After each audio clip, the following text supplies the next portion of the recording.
Hello, आवाज आइरहेछ? आइरहेछ दाइ एकदम मोबाइल। ए एकैछिन है, रेकर्डिङ स्टार्ट गरेँ हेर्नु। ए रेकर्डिङ स्टार्ट गरिसकेको रहेछ। हेलो, आवाज आइरहेछ? आइरहेछ ल है, सर्वप्रथम एनएसयू सी प्रोग्रामिङमा तिमीहरूलाई स्वागत छ है त। ल फर्स्टमा चाहिँ मैले आफ्नो इन्ट्रोडक्सन दिन चाहे। मेरो नाम Anish Joshi and I am a 4th year computer engineering student in this यारसी क्याम्पस। र कोर्सको कुरा गर्दाखेरि म र कुशल दाई हामी दुईजना मिलेर चाहिँ यो फास्ट ट्र्याक कोर्सलाई अगाडि बढाउने छौँ है त। अब मेन क्वेसन के अराइज हुन्छ भन्दाखेरि वाइ चुज दिस कोर्स के, आई मिन लिटरली है। क्लासेस कस्तो भन्दाखेरि सरहरूले पनि क्लासेसहरू लिइराख्नु भएको छ। त्यसको साथसाथै यदि तिमीहरूले इन्टरनेटमा है कुनै सी रिलेटेड सर्चहरू गऱ्यो भने you will find tons of resources and videos regarding C programming है। अब मेन के क्वेसन आउँछ भन्दाखेरि अब ती कन्टेन्टहरूमध्ये र हाम्रो कन्टेन्टमा चाहिँ के डिफ्रेन्स छ भन्दाखेरि our course is mainly focuses on exam oriented है। हाम्रो कोर्स चाहिँ मेनली फोकस केमा गरिएको छ भन्दाखेरि इक्जाम रिलेटेड टपिक र कन्सेप्ट्सहरूमा फोकस गरिएको छ है त। त्यसको साथसाथै हाम्रो यस कोर्समा के पढ्ने, कहाँबाट पढ्ने, कसरी पढ्ने, इक्जाममा क्वेसन्सहरूको आन्सरहरू कसरी लेख्ने जस्ता क्वेरिजहरूलाई पनि हाम्रो यस कोर्समा प्रोभाइड गरिनेछ है त।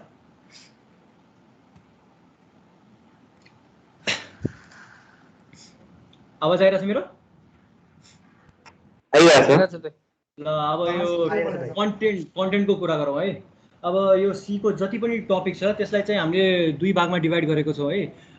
एउटा पार्ट चाहिँ मैले पढाउँछु, अर्को पार्ट चाहिँ कुशल दाइले पढाउनुहुन्छ है। अब मेरो पार्टमा चाहिँ कस्तो छ भन्दाखेरि च्याप्टर 1 देखि च्याप्टर 7 सम्म चाहिँ मैले पढाउने हो र च्याप्टर 7 भन्दा पछाडिका जति पनि च्याप्टरहरू छन् त्यो चाहिँ कुशल दाइले ह्यान्डल गर्नुहुन्छ है त।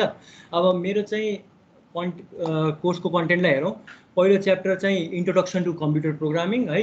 दोस्रोमा चाहिँ इन्ट्रोडक्सन टु सी। तेस्रोमा चाहिँ constant variables and data types.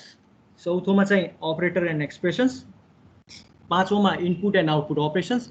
र छैटौँ च्याप्टरमा चाहिँ कन्ट्रोल स्टेटमेन्ट र फङ्सन। मैले यी दुईटाले चाहिँ एउटा च्याप्टरमा कन्सिडर गरेको छु है त। ल अब च्याप्टर 1 सुरु गरौँ, हुन्छ? ल च्याप्टर 1 हेर है। अब इन्ट्रोडक्सन टु कम्प्युटर प्रोग्रामिङ है। इन्ट्रोडक्सन टु कम्प्युटर प्रोग्रामिङमा बेसिकली 5वटा सब क्याटेगोरीमा डिभाइड गरिएको छ है।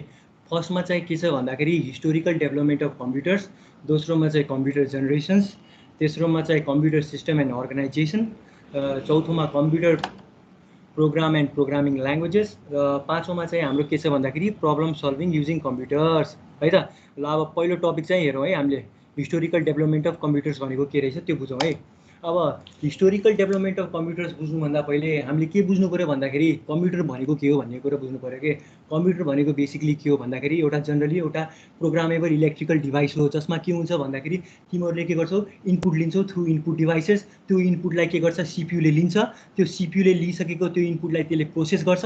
प्रोसेस गरिसकेपछि त्यसले एउटा रिजल्ट प्रोभाइड गर्ने गर्छ र त्यो रिजल्ट चाहिँ केमा डिस्प्ले हुन्छ भन्दाखेरि थ्रु आउटपुट डिभाइसेस है त। कम्प्युटरको जनरल डेफिनेसन भनेको के हो? अब कम्प्युटरको इतिहास हेर्नु पर्दाखेरि कम्प्युटरको पनि एउटा ब्रिफ हिस्ट्री छ के, तर त्यो ब्रिफ हिस्ट्रीलाई पनि दुईटा भागमा डिभाइड गरिएको छ। फर्स्ट चाहिँ मेकानिकल एरा र दोस्रो चाहिँ इलेक्ट्रोनिक एरा है। अब इलेक्ट्रोनिक एरा चाहिँ हामी कसरी डिस्कस गर्छौँ र फर्स्ट चाहिँ अब हामी के गरौँ भन्दाखेरि मेकानिकल एराको बारेमा कुरा गरौँ है त। बुझिरहेछौ? आवाज त आइरहेछ नि? आइरहेछ दाइ? आइरहेछ।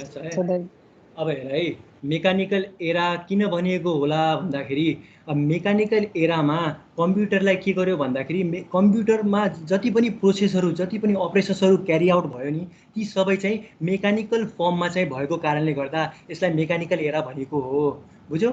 अब मेकानिकल एरा भनेको के हो, जति पनि अपरेसन्सहरू जे पनि अपरेसन्सहरू क्यारी आउट भयो एज अ प्रोसेसिङ है, त्यो प्रोसेसिङ चाहिँ मेकानिकल फिनोमेनाबाट भएको कारणले गर्दा यसलाई हामीले के भनेको, मेकानिकल एरा भनेको हो है। अब मेकानिकल एरामा पनि थुप्रै कस्तो भन्दाखेरि धेरै ठुलो ठुलो एचिभमेन्टहरू भयो, तर बेसिकली मैले के अब मेन ब्रेक थ्रुहरू कहाँ भएको छ ती कुराहरूलाई मात्र पोइन्ट आउट गर्नेछु है।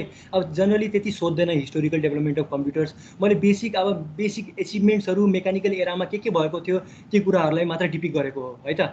अब फर्स्टमा चाहिँ के छ भन्दाखेरि हाम्रो एबास्कस छ है। एबास्कस भनेको जनरली के हो भन्दाखेरि एउटा टेबुलेटिङ मसिन हो है। अब टेबुलेटिङ मसिन के हो भन्दाखेरि it was first develop by Chinese, यो चाइनिजहरूले बनाएको हो र यसमा बेसी जनरली के हुन्छ भन्दाखेरि रड्सहरू हुन्छ, रड्समा चाहिँ बिट्सहरू दानाहरू हुने गर्छ क्या।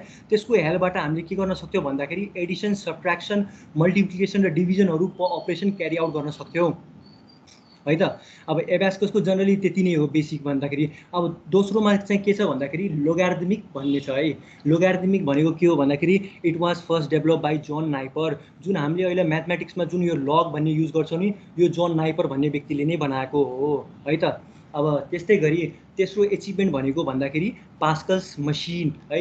It was develop by Blaise Pascal र यसको एउटा अमेजिङ फ्याक्ट भन्दाखेरि के छ भन्दाखेरि ब्लेस पास्कल चाहिँ 24 वर्षको थिएन जब उहाँले के गर्नुभयो भन्दाखेरि पास्कल्स मसिन बनाउनु भएको हो है। पास्कल मसिन पनि किन बनाउनु भएको भन्दाखेरि उहाँले आफ्नो फादरलाई हेल्प गर्नको लागि बनाउनु भएको हो। उसको फादर चाहिँ कस्तो भन्दाखेरि एउटा एटर्नी टाइपको थिए।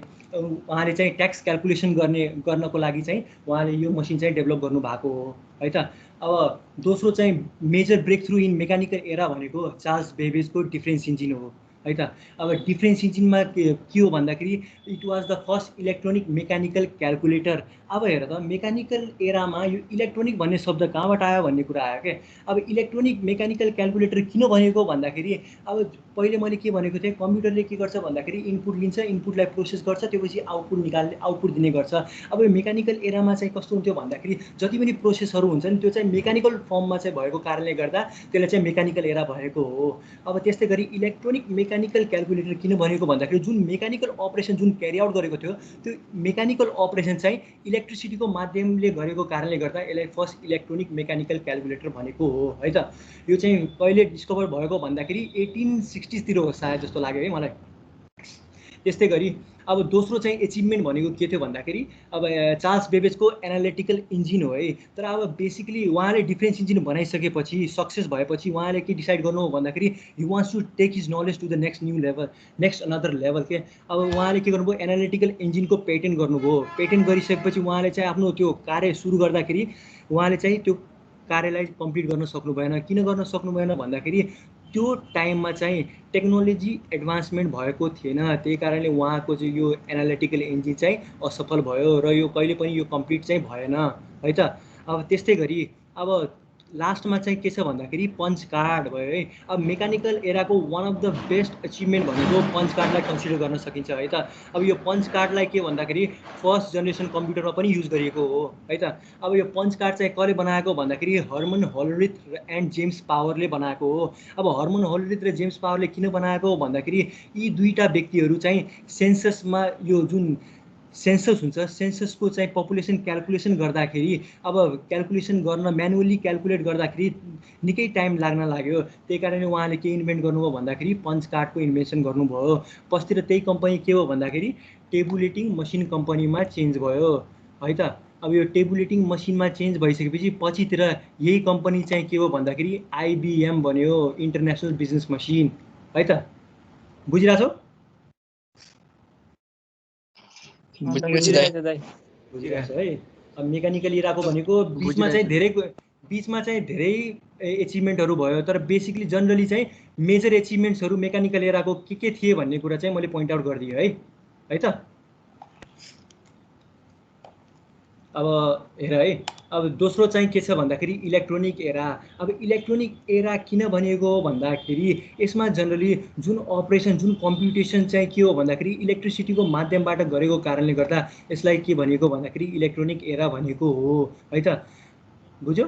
अब फर्स्टमा यसलाई इलेक्ट्रोनिक एरा भयो। अब इलेक्ट्रोनिक एराको चाहिँ फर्स्ट 1937मा फर्स्ट डिजिटल इलेक्ट्रोनिक कम्प्युटर बनाइयो है।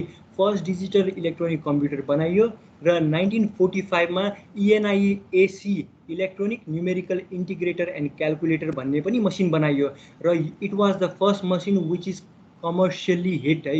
यो चाहिँ बजारमा चाहिँ निकै चल्यो। 1945 देखि 1956सम्म यो चाहिँ कमर्सियल्ली हिट भयो। ENIC चाहिँ फर्स्ट कमर्सियली सक्सेसफुल डिजिटल कम्प्युटरको रूपमा चिनिन्छ है। अब त्यस्तै गरी 1946 मा UNIVAC को इन्भेन्सन भयो। त्यसलाई के भन्छौँ भन्दाखेरि युनिभर्सल अटोमेटिक कम्प्युटर भन्ने गर्छौँ है। अब त्यस्तै गरी 1946 देखि 1970s मा भेरियस इलेक्ट्रोनिक ब्रेक थ्रुजहरू भयो के। अब भेरियस एचिभमेन्ट थुप्रै इन्भेन्सन्सहरू भयो। अब न्युरल नेटवर्क, अब जति पनि कम्प्युटरको बेसिक अहिले हामीले जुन इन्जोय गरिरहेछौँ, जुन अहिले यो टेक्नोलोजीको त्यो सबै इन्भेन्सनहरू चाहिँ यही एराको बिचमा भएको हो। अब जनरली चाहिँ इक्जाममा चाहिँ यी कुराहरू चाहिँ सोध्दैन, त्यही कारणले मैले जनरली तिमीहरूलाई एउटा ओभरभ्यू मात्र दिएको है। अब ती सबै कुराहरू याद गर्नु चाहिँ पर्दैन तिमीहरूले, बुझ्यौ? अब हेर है, अब त्यस्तै गरी 1976 मा एप्पलले आफ्नो फर्स्ट प्रोडक्ट चाहिँ लन्च गर्यो, एप्पल 1 है। But it was not that much commercially hit है, यो त्यति खासै चलेन है। अब त्यस्तै गरी एप्पलको फर्स्ट कमर्सियली सक्सेसफुल प्रोडक्ट भनेको एप्पल 2 हो है। अब त्यस्तै गरी 1980 मा माइक्रोसफ्टले के गर्यो भन्दाखेरि they signed a contract with IBM to provide an operating system to their personal computer. That's why Bill Gates भयो, अब कुन छ, सर्गे ब्रिन भयो, अब पल एलन भयो, यिनी सबै चाहिँ के छन् भन्दाखेरि अहिले बिलिनियरै छन् है। अब त्यस्तै गरी 1984 मा एप्पलले के गर्यो भन्दाखेरि अहिलेको उहाँको बेस्ट, एप्पलको चाहिँ बेस्ट प्रोडक्ट भनेको केलाई कन्सिडर गरिन्छ, म्याकिन्टसलाई कन्सिडर गरिन्छ। 1984 मा चाहिँ म्याकिन्टस चाहिँ रिलिज भएको हो है। अब त्यस्तै गरी 1991 मा WWW was develop by Tim Berners ली है। उहाँलाई चाहिँ तिमीले गडफादर पनि भन्दा हुन्छ है इन्टरनेटको, त्यस्तो छ। बुझिरहेछौ? ल है, अब इलेक्ट्रोनिक एरा पनि सकियो। अब त्यस्तै गरी कम्प्युटर सिस्टम एन्ड अर्गनाइजेसन। मैले कम्प्युटर भनेको के हो भनेको थिएँ। कम्प्युटर भनेको बेसिकली एउटा प्रोग्रामेबल इलेक्ट्रिकल डिभाइस गर्छ which takes input from input devices. त्यो इनपुटलाई चाहिँ के गर्छ भन्दाखेरि सिपियूले चाहिँ प्रोसेस गर्छ, सर्टेन अपरेसन क्यारी आउट गर्छ। त्यो अपरेसन क्यारी आउट गरिसकेपछि एउटा रिजल्ट जेनेरेट गर्ने काम गर्छ र त्यो रिजल्टलाई चाहिँ केमा डिस्प्ले गराउँछ, थ्रु आउटपुट डिभाइसेसमा जेनेरेट गराउने काम गर्छ है त। अब जनरली चाहिँ कम्प्युटर चाहिँ दुईवटा पार्टमा चाहिँ डिभाइड भएको छ। कुन पार्टमा डिभाइड भएको छ भन्दाखेरि एउटा चाहिँ हार्डवेयर छ, दोस्रो चाहिँ सफ्टवेयर छ है। अब हार्डवेयर भनेको मैले बढी भन्नु पर्दैन। हार्डवेयर भनेको के हो, जसलाई चाहिँ के हो, अब किबोर्ड भयो, माउस भयो, मोनिटर भयो, यी सबै कुराहरू केमा पर्छ, यी सबै कुराहरू केमा पर्छ, हार्डवेयरमा पर्ने गर्छ।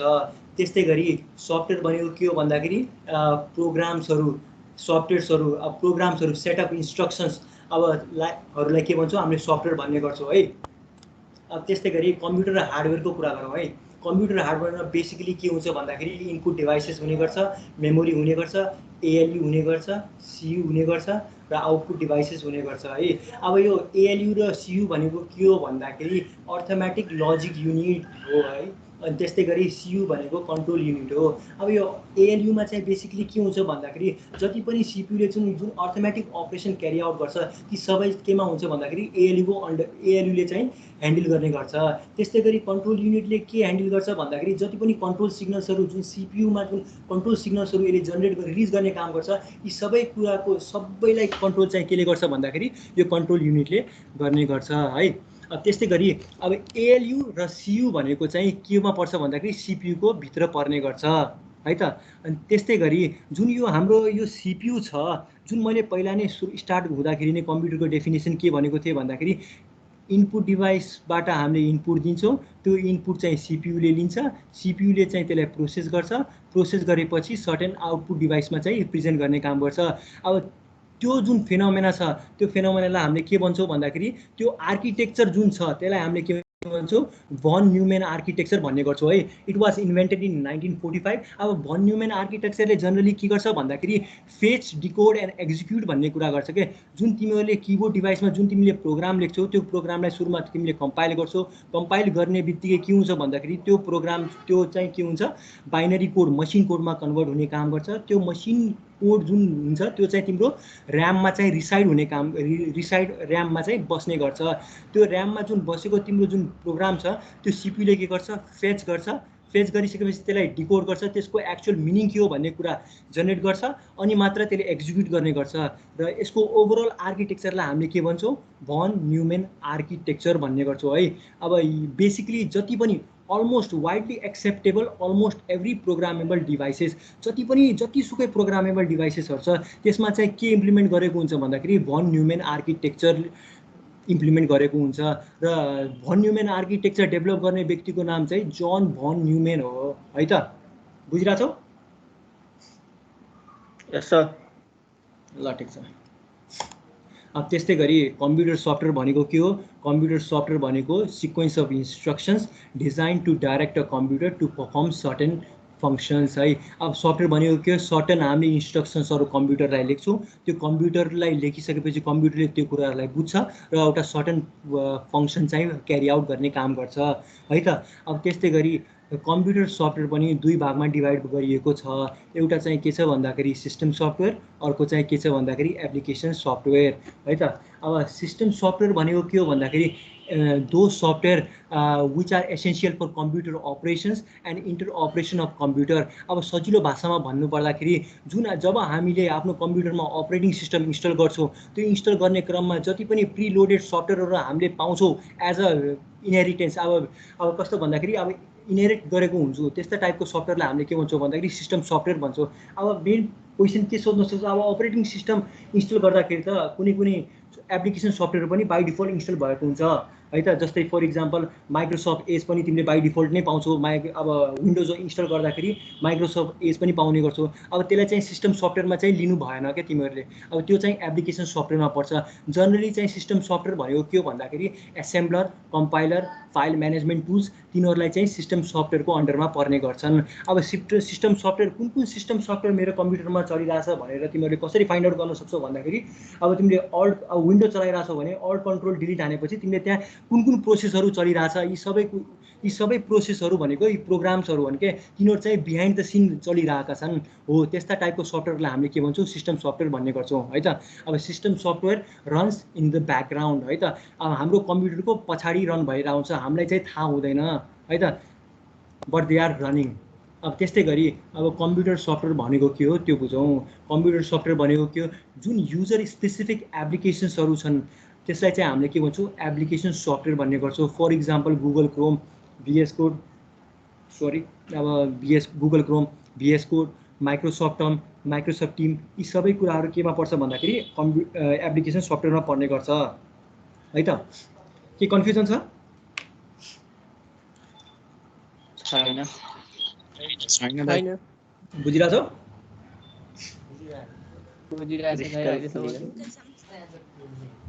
ल त ल अब अर्को कुरा हेरौँ है computer program and programming languages है अर्को टपिक हेर अब कम्प्युटर प्रोग्राम एन्ड प्रोग्रामिङ ल्याङ्ग्वेजमा के छ भन्दाखेरि कम्प्युटर प्रोग्राम भनेको के हो well it is generally a set of instructions when executed perform certain operations सुरुमा चाहिँ के हुन्छ भन्दाखेरि तिमीले आफ्नो कम्प्युटरमा प्रोग्रामहरू लेख्ने गर्छौ त्यो प्रोग्रामहरू लेखिसकेपछि त्यसलाई एक्जिक्युट गरे भने के गर्छ भन्दाखेरि प्रोग्रामले एउटा सर्टेन टास्क अर्थात् अपरेसन क्यारी आउट गर्ने काम गर्छ यदि हाम्रो कम्प्युटरमा प्रोग्राम्सहरू नै छैन भने कम्प्युटर भनेको एउटा डब्बा नै भन्दा हुन्छ क्या it is just like a useless device है डम डिभाइस पनि भन्दा हुन्छ कम्प्युटर यदि कम्प्युटरमा प्रोग्राम नै छैन भने you can consider computer as a dumb devices है कम्प्युटर क्यान नट अब यहाँ मेन कुरा के छ भन्दाखेरि कम्प्युटरले चाहिँ हाम्रो बोल्ने ल्याङ्ग्वेज चाहिँ बुझ्दैन it did not know the Nepali language or the English language it just understand the machine level language है अब हामीले के गर्नु पऱ्यो भन्दाखेरि कम्प्युटरकै भाषामा कम्प्युटरसँग इन्ट्रेक्सन गर्नु पऱ्यो त्यो कुरा कसरी एचिभ हुन्छ भन्दाखेरि by the help of programming languages that's where programming languages comes in है त अब प्रोग्रामिङ ल्याङ्ग्वेजेस भनेको के हो त्यो बुझौँ अब प्रोग्रामिङ ल्याङ्ग्वेज चाहिँ बेसिकली के छ भन्दाखेरि दुईवटा भागमा डिभाइड गरिएको छ एउटा चाहिँ लो लेभल ल्याङ्ग्वेजमा डिभाइड गरिएको छ अर्को चाहिँ के छ भन्दाखेरि हाई लेभल ल्याङ्ग्वेजमा डिभाइड गरिएको छ है त अनि लो लेभल ल्याङ्ग्वेज पनि केमा डिभाइड गरिएको छ भन्दाखेरि दुई भागमा डिभाइड गरिएको छ एउटा चाहिँ मसिन लेभल ल्याङ्ग्वेजमा अर्को चाहिँ के छ भन्दाखेरि एसेम्ब्ली लेभल ल्याङ्ग्वेजमा डिभाइड गरिएको छ है त अब हेर है अब लो लेभल ल्याङ्ग्वेजबाट सुरु गरौँ। लो लेभल ल्याङ्ग्वेज भनेको के हो? अब each statement or instruction is directly translated into machine code. अब फर इक्जाम्पल मैले पहिले पनि भने कम्प्युटरले हाम्रो भाषा बुझ्दैन, कम्प्युटरले बुझ्ने भाषामा हामीले इन्ट्रेक्सन गर्नुपर्छ अनि मात्र हामीले चाहेका कुराहरू फुलफिल हुनसक्छ है त। त्यही कारणले that's where programming languages comes in है त। अब कम्प्युटरले पनि बुझ्ने भनेको चाहिँ के हो भन्दाखेरि कम्प्युटर ल्याङ्ग्वेज पनि दुई भागमा डिभाइड गरिएको छ। एउटा चाहिँ के छ लो लेभल ल्याङ्ग्वेज, अर्को चाहिँ के छ हाई लेभल ल्याङ्ग्वेज। अब लो लेभल ल्याङ्ग्वेज भनेको के हो भन्दाखेरि जतिसुकै पनि प्रोग्राम तिमीहरूले लेखेको छौ, यदि तिमीहरूले वान्स र जिरोजको फर्ममा लेखेको छौ भने त्यसलाई चाहिँ हामीले के भन्न सक्छौँ? लो लेभल ल्याङ्ग्वेज भन्न सक्छौँ है त। अब लो लेभल ल्याङ्ग्वेज कम्प्युटरले जहिले पनि वान्स र जिरोमा चाहिँ अपरेसन क्यारी आउट गर्ने काम गर्छ है। अब यहाँ चाहिँ के छ भन्दाखेरि दे एक्जिक्युट अब fast as computer can easily understand it and does not need any translation.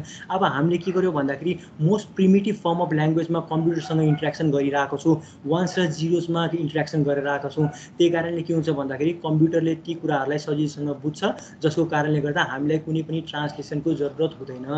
अब यसको मेन डिमेरिट के छ भन्दाखेरि अब वान्स एन्ड जिरोजमा लेख्दाखेरि यो चाहिँ निकै गाह्रो हुन्छ क्या। It is very difficult to write and debug. अब लेख्न पनि गाह्रो हुन्छ र त्यहाँबाट अराइज भएका प्रब्लमहरूलाई सल्भ गर्न पनि हामीलाई निकै गाह्रो हुन्छ। बुझ्यौ नि? बुझिरहेछौ? बुझिरहेछ दाइ। अब हेर है, अब लो लेभल ल्याङ्ग्वेज पनि मैले अघि नै देखाइसकेको थिएँ ग्राफ। अब लो लेभल ल्याङ्ग्वेज पनि दुईवटा भागमा डिभाइड गरिएको छ। एउटा चाहिँ एसेम्ब्ली ल्याङ्ग्वेज, अर्को चाहिँ के छ भन्दाखेरि मसिन लेभल ल्याङ्ग्वेज है। अब एसेम्ब्ली ल्याङ्ग्वेजमा जनरली के हुन्छ भन्दाखेरि निमोनिक्सको प्रयोग गरेको हुन्छ कि। जनरली के भन्दाखेरि सिम्बोलिक रिप्रेजेन्टेसन, जुन यो हामीले मसिन लेभल ल्याङ्ग्वेजमा जनरली के हुन्छ भन्दाखेरि वान्स र जिरोजको रूपमा तिमीहरूले लेखेको हुन्छौ। ती वान्स र जिरोजमा चाहिँ के गर्यो भन्दाखेरि सर्टेन वान्स एन्ड जिरोजलाई तिमीले के स्पेसिफिक मिनिङ दियो भने त्यसलाई चाहिँ तिमीले के भन्न सक्छौ भन्दाखेरि एसेम्ब्ली ल्याङ्ग्वेज भन्न सक्छौ। फर इक्जाम्पल अब यहाँ हेर त 11 एड 10। अब एडलाई चाहिँ तिमीले अर्को फर इक्जाम्पल एडको अर्को कस्तो भन्दाखेरि मेसिन लेभल ल्याङ्ग्वेज भन्दाखेरि यसलाई एडलाई चाहिँ तिमीले मसिन लेभल ल्याङ्ग्वेजमा ट्रान्सलेट गर्यो भने जनरली फर इक्जाम्पल 111 भनेको एड हो भन्दाखेरि अब 111लाई हामीले एड भनेर एउटा मिनिङ दिएको हो क्या जनरली। बुझ्यौ नि? अब त्यसमा चाहिँ के भयो भन्दाखेरि 11 एड 110 भनेको छ। अब के गर्छ भन्दाखेरि यस्तो टाइपको ल्याङ्ग्वेजलाई हामीले के भन्छौँ? एसेम्ब्ली लेभल ल्याङ्ग्वेज भन्ने गर्छौँ। अब तर कम्प्युटरले चाहिँ बुझ्ने ल्याङ्ग्वेज भनेको के हो भन्दाखेरि मसिन लेभल ल्याङ्ग्वेज हो। उसलाई केही पनि मतलब छैन क्या, उसले जनरली वान्स र जिरोजमा मात्र बुझ्ने काम गर्छ। सो अब हामीले यसलाई चाहिँ एउटा मिनिङ दिएको कारणले गर्दा हामीले एडलाई पनि मसिन लेभल ल्याङ्ग्वेजमा चाहिँ कन्भर्ट गर्नुपर्छ र त्यसलाई कन्भर्ट गर्ने काम चाहिँ के हो भन्दाखेरि एसेम्ब्लरले कन्भर्ट गर्ने काम गर्छ। एडलाई चाहिँ मसिन लेभल ल्याङ्ग्वेजमा कन्भर्ट कसले गर्छ भन्दाखेरि एसेम्ब्लरले कन्भर्ट गर्ने काम गर्छ। अब यसमा चाहिँ मेन फाइदा के हो भन्दाखेरि मसिन लेभल ल्याङ्ग्वेजको तुलनामा यो चाहिँ के छ भन्दाखेरि easy to write code in assembly language. अब मसिन लेभल ल्याङ्ग्वेजको तुलनामा यो चाहिँ के हो भन्दाखेरि अलि सजिलो भयो के प्रोग्रामिङ ल्याङ्ग्वेज लेख्दाखेरि। तर अब यो के हो भन्दाखेरि रिलेटिभली स्लो भयो। किन भयो भन्दाखेरि हामीले के गर्यो भन्दाखेरि हामीले सर्टेन मिनिङ दियो, एउटा एब्स्ट्र्याक्सन लेयर थप्यो के। त्यो मसिन लेभल ल्याङ्ग्वेजलाई पनि हामीले अझ सजिलो बनाउन खोज्यौँ। सो त्यो सजिलोबाट अझ हामी त्यो मसिन लेभल ल्याङ्ग्वेजमा त बुझ्नु पऱ्यो। अब त्यसको लागि हामीलाई के चाहिन्छ भन्दाखेरि एसेम्ब्लर चाहिन्छ है त। अब त्यस्तै गरी हाई लेभल ल्याङ्ग्वेज हेर है।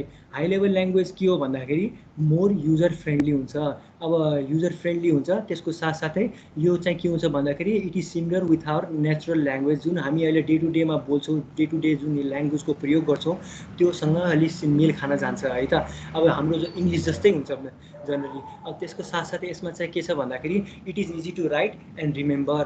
अब यसमा चाहिँ अब हामीले के गर्यौँ मसिन लेभल ल्याङ्ग्वेज हुन्छ, मसिन लेभल ल्याङ्ग्वेजमा एउटा अर्को लेयर हामीले के थप्यो भन्दाखेरि एसेम्ब्ली ल्याङ्ग्वेज। त्यो एसेम्ब्ली ल्याङ्ग्वेजलाई पनि हामीले अझ सजिलो बनायो के। अब हामीले अझै एउटा एब्स्ट्र्याक्सन लेभल चाहिँ एक्स्ट्रा थप्यौँ हो। त्यस्तो टाइपको ल्याङ्ग्वेजलाई हामीले के भन्छौँ भन्दाखेरि हाई लेभल ल्याङ्ग्वेजेस भन्छौँ है। अब यो हाई लेभल ल्याङ्ग्वेजमा फाइदाहरू के छन् भन्दाखेरि it is easy to learn, अब easy to debug and it is easy to work है। यसलाई सिक्न चाहिँ निकै सजिलो छ र अब कुनै पनि प्रोग्रामिङ ल्याङ्ग्वेजबाट कुनै पनि प्रोग्राम मा कुनै पनि बगहरू आएको छ भने अब हामीले त्यसलाई सजिलैसँग डिबग गर्न सक्छौँ। त्यसको साथसाथै अब हामीले कोल्याबोरेटिभ रूपमा पनि काम गर्न सक्छौँ, सजिलोसँग काम गर्न सक्छौँ। अब यसमा चाहिँ के हो भन्दाखेरि कुनै सफ्टवेयर चाहिँ तिमीले छिटोभन्दा छिटो चाहिँ प्रोड्युस गर्न सक्छौ, तर यसको मेन डिमेरिट चाहिँ के हो भन्दाखेरि they are slow in execution है त। अब हेर त यहाँ हेर त, अब हाई लेभल ल्याङ्ग्वेज छ। हाई लेभल ल्याङ्ग्वेजमा चाहिँ के छ भन्दाखेरि high level language, assembly language र मसिन लेभल ल्याङ्ग्वेज। अब जुन हामीले हाई लेभल ल्याङ्ग्वेज हामीले लेख्छौँ त्यसलाई चाहिँ अब हामीले के गर्नुपर्छ, एसेम्बली ल्याङ्ग्वेजमा कन्भर्ट गर्नुपर्छ, एसेम्बली ल्याङ्ग्वेजबाट मसिन लेभल ल्याङ्ग्वेजमा कन्भर्ट गर्नुपर्छ। अब यो चाहिँ हामी पछितिर हेर्छौँ, बुझिरहेछौ? ठिकै छ दाइ। ल ठिक छ। के कन्फ्युजन छ भने सोध्दा हुन्छ। बुझिरहेछ दाइ सुन्नु न दाइ। हजुर दाइ जस्तै अब हामीले कुनै पनि उयोमा सी प्रोग्रामिङमा हैन, अब हामीले एउटा प्रोग्राम लेख्यौँ भने कुनै 2 नम्बर्स एड गर्ने, हजुर त्यहाँबाट पनि अब हामीले त्यहाँनी अब अथवा त्यहाँबाट इनपुट मागेर उयो 2 इनपुट नम्बर्स भनेर मागेर त्यहाँ 2टा नम्बर एड गर्ने भनेर हामीले एउटा प्रोग्राम लेख्यौँ। हजुर अनि त्यो डाइरेक्ट अब हामीले क्याल्कुलेटरमा पनि एड गर्यौँ कि क्याल्कुलेटरमा पनि हामीले गर्यौँ। तर क्याल्कुलेटरमा चाहिँ कस्तो हुन्छ दाइ, यो सी प्रोग्रामिङ यो क्याल्कुलेटर पनि एड त गर्ने हो, तर यो क्याल्कुलेटरमा अलरेडी यो प्रोग्रामेबल हुन्छ दाइ यस्तो यस्तो एड गर्ने भनेर। अब कस्तो हुन्छ भन्दाखेरि भाइ यो जनरली चाहिँ इम्बेडेड सिस्टममा पर्ने गर्छ कि हाम्रो यो क्याल्कुलेटर जुन छ नि, यो चाहिँ कस्तो भन्दाखेरि अब म पनि एक्ज्याक्टली बिर्सेँ, एएसआइसी भन्ने हुन्छ कि एप्लिकेसन स्पेसिफिक इन्टिग्रेटेड सर्किट भन्ने हुन्छ क्या। अब सर्टेन डिभाइसेसको लागि सर्टेन चिप्सहरू बनाएको हुन्छ र ती चिप्सहरूले त्यो स्पेसिफिक कामहरू मात्र गर्ने गर्छन् क्या। हो त्यही कारणले चाहिँ अब त्यही प्रोसेस नै हुन्छ, तर त्यो चाहिँ एएसआइसीमा पर्छ क्या। त्यो क्याल्कुलेटर चाहिँ एप्लिकेसन स्पेसिफिक इन्टिग्रेटेड सर्किटमा पर्ने गर्छ क्या।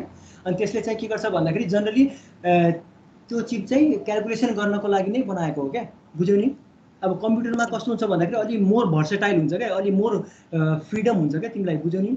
मोर अब जे पनि काम गर्न सक्छौ। तर त्यो चाहिँ क्याल्कुलेटर चाहिँ के हो भन्दाखेरि प्रोसेस चाहिँ सेम त्यस्तै नै हो, 1s and 0sमा नै हुने हो क्याल्कुलेसन पनि। जुन बिट वाइज अपरेसनबाट नै एडिसन, सब्ट्र्याक्सन, मल्टिप्लिकेसन, डिभिजनहरू जति पनि सुकै जुन क्याल्कुलेसन्सहरू हुन्छ त्यो चाहिँ सबै चाहिँ के हुन्छ भन्दाखेरि बिट वाइज अपरेसनहरू हुने गर्छ क्या।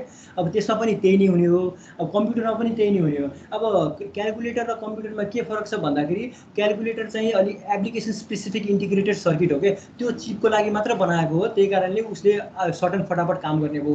तर यो कम्प्युटरमा के हुन्छ भन्दाखेरि अब सर्टन अब यसको चाहिँ भर्सेटालिटी चाहिँ ठुलो छ क्या, यसको ब्रोड छ क्या, यसमा चाहिँ धेरै कामहरू तिमीले गर्न सक्छौ, बुझ्यौ नि।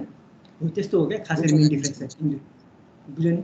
ल है अब हेर है, अब यो कम्पाइलर भनेको के हो। अब यहाँ हेर त, यो हाई लेभल ल्याङ्ग्वेजबाट एसेम्बली ल्याङ्ग्वेज, एसेम्बली ल्याङ्ग्वेजबाट मसिन लेभल ल्याङ्ग्वेज। अब के गर भन्दाखेरि जुन हामीले यो हाई लेभल ल्याङ्ग्वेज लेख्छौँ त्यसलाई चाहिँ मसिनले त बुझ्नु पऱ्यो।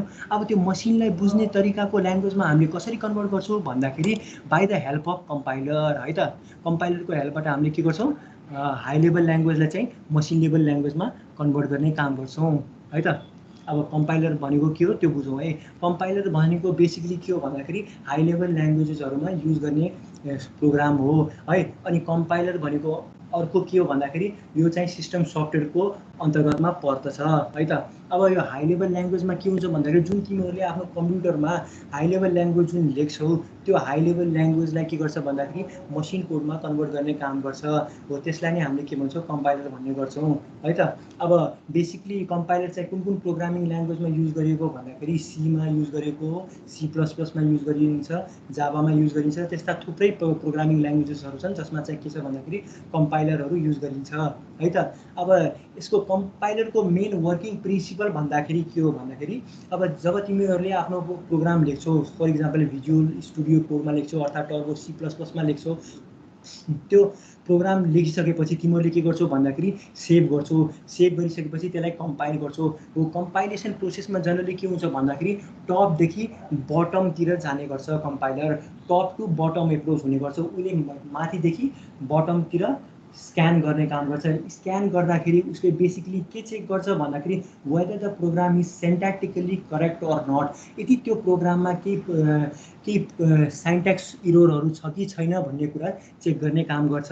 यदि त्यो प्रोग्राममा कुनै पनि साइन्ट्याक्टिकल इरोर छैन भने कम्पाइलरले के गर्छ भन्दाखेरि एउटा अब्जेक्ट फाइल जेनेरेट गर्छ।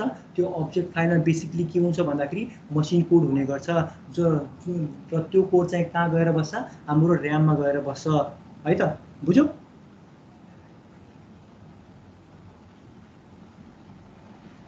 बुझिरहेछौ? अब हेर है, कम्पाइलरलाई तिमीहरूले के गर्न सक्छौ भन्दाखेरि एउटा कम्प्युटरको रूपमा पनि लिन सक्छौ है। अब कस्तो भन्दाखेरि कम्पाइलरले अब कम्प्युटरको बेसिकली के हो, सिपियुले के गर्थ्यो भन्दाखेरि अब इनपुट डिभाइसेसबाट इनपुट लिन्थ्यो, त्यो इनपुटलाई प्रोसेस गर्थ्यो अनि त्यो प्रोसेस गरेको जुन रिजल्ट छ त्यो चाहिँ आउटपुट डिभाइसमा चाहिँ प्रेजेन्ट गर्ने काम गर्थ्यो। त्यस्तै गरी कम्पाइलरले हेर त, कम्पाइलरले के गर्छ भन्दाखेरि जुन हाम्रो यो सोर्स कोड लेखेको छौँ .cpp जुन हामीले प्रोग्रामहरू लेखेको छौँ त्यसलाई चाहिँ एज एन इनपुट लिन्छ क्या कम्पाइलरले सोर्स कोडलाई एज एन इनपुट लिन्छ। इनपुट लिइसकेपछि त्यो कम्पाइलरले के गर्छ भन्दाखेरि त्यसलाई चाहिँ बिन फाइल .अब्जेक्ट फाइलमा चाहिँ कन्भर्ट गर्ने काम गर्छ। त्यो अब्जेक्ट फाइलभित्र के हुन्छ भन्दाखेरि वान्स एन्ड जिरोज हुने गर्छ। हेर त, machine code as an output दियो कि दिएन? दियो नि है, बुझ्यो? ल ठिक छ। अब हेर है, त्यस्तै गरी कम्पाइलर जस्तै एउटा अर्को सिस्टम सफ्टवेयर हुन्छ, त्यसको नाम चाहिँ के हो भन्दाखेरि इन्टरप्रेटर हो है। इन्टरप्रेटर र कम्पाइलरमा के फरक छ भन्दाखेरि कम्पाइलर पनि हाई लेभल ल्याङ्ग्वेजमा युज गर्ने एउटा सिस्टम सफ्टवेयर हो, त्यस्तै गरी इन्टरप्रेटर पनि हाई लेभल ल्याङ्ग्वेजमा युज गर्ने एउटा सिस्टम सफ्टवेयर हो। र तिनीहरूले मेन काम चाहिँ के गर्छ भन्दाखेरि सोर्स कोडलाई चाहिँ मसिन कोडमा कन्भर्ट गर्ने काम गर्छ। तर तिनीहरूको के छ भन्दाखेरि स्लाइड वर्किङ प्रिन्सिपल चाहिँ स्लाइटली फरक छ क्या है। अब कम्पाइलरले के गर्थ्यो भन्दाखेरि सुरुमा चाहिँ प्रोग्रामलाई चाहिँ इन्टायरली स्क्यान गर्थ्यो, स्क्यान गरिसकेपछि चेक गर्थ्यो के त्यो प्रोग्राममा केही साइन्ट्याक्स एररहरू छ कि छैन भनेर चेक गर्थ्यो। यदि त्यहाँ केही साइन्ट्याक्स एरर छ भने उसले युजरलाई डिस्प्ले गराउँथ्यो अनि युजरले त्यो साइन्ट्याक्स एररलाई सल्भ गर्थ्यो अनि मात्र कम्पाइलेसन प्रोसेस सक्सेसफुल भएपछि मात्र उसले के गर्थ्यो मसिन कोडमा कन्भर्ट गर्ने काम गर्थ्यो। तर अब इन्टरप्रेटरले के गर्छ भन्दाखेरि बेसिकली लाइन बाई लाइन चाहिँ स्क्यान गर्ने काम गर्छ।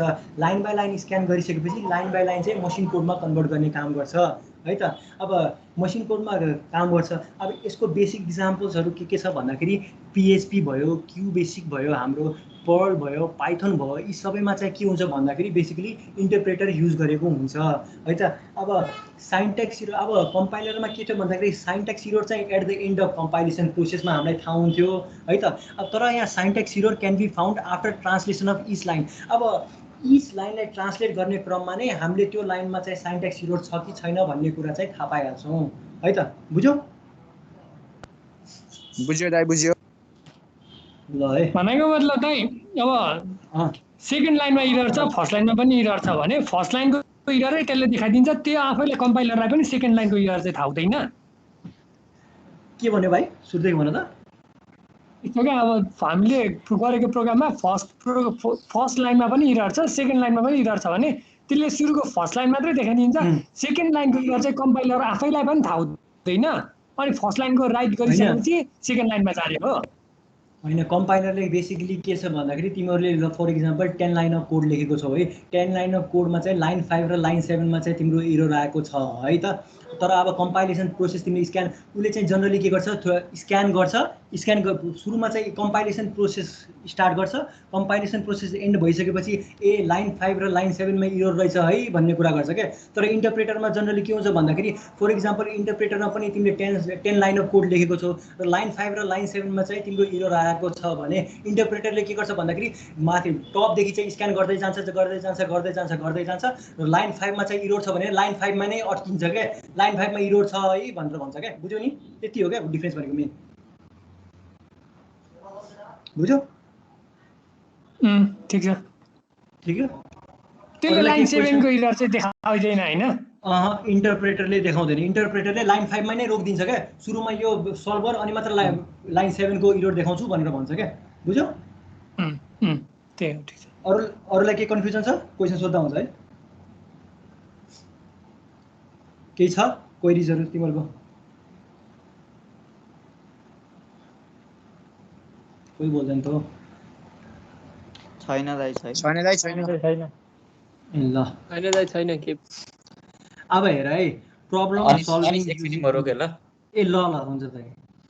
दिवस भाइको क्वेसन चाहिँ तिमीले सिम्पली एन्सर कसरी गर्न सकिन्छ भने अझै सबैले विन्डोजमा अब विन्डोजबाट चलाइरहेको छ भने कमान्ड लाइन त चलाएको छ होला होइन, MS DOS भन्ने CMD भन्ने खोलेको छ पहिले, पक्कै पनि प्लस टू मा ल्याब गर्दाखेरि पनि गरेको होला पक्कै पनि होइन।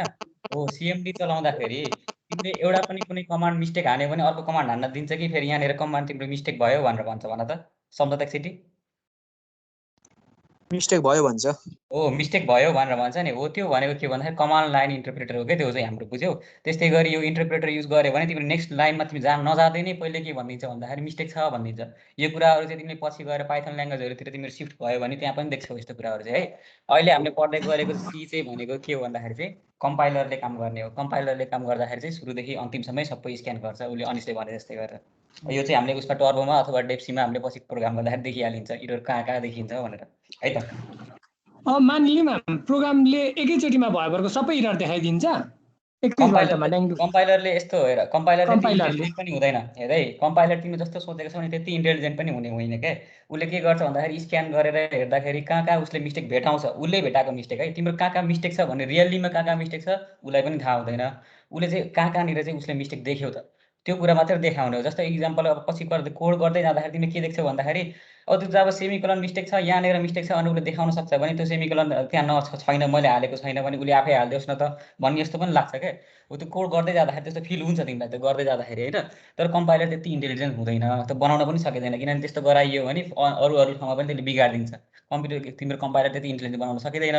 त्यही भएर चाहिँ के गरिएको भन्दाखेरि चाहिँ उसले जुन हामीलाई त्यो तिमीले गरिसक्यो होला डेप्सीहरूमा गर्दाखेरि अथवा टर्बोमा गर्दाखेरि देखिसक्यो होला होइन, 2-3वटा लाइनमा मिस्टेक छ भने उसले भन्छ यो लाइनमा मिस्टेक छ भनेर भन्छ। कम्पाइलरले चाहिँ भन्छ इरर यहाँ छ भनेर भन्छ क्या है। इन्टरप्रेटरले चाहिँ अघिल्लो लाइनमा तिमीलाई जानै दिँदैन, पहिल्यै यहाँनिर मिस्टेक छ भनेर रोकिदिइहाल्छ। जस्तै कमान्ड लाइन हामीले चलाएको छ नि त्यस्तै। अरू केही क्वेसन छ? सोध्दा हुन्छ है? छैन दाइ। छैन है, ल त ल। हजुर इन्टरप्रेटरले मेमोरी स्पेस पनि बढी कन्ज्युम गर्ला नि कम्पाइलर भन्दा।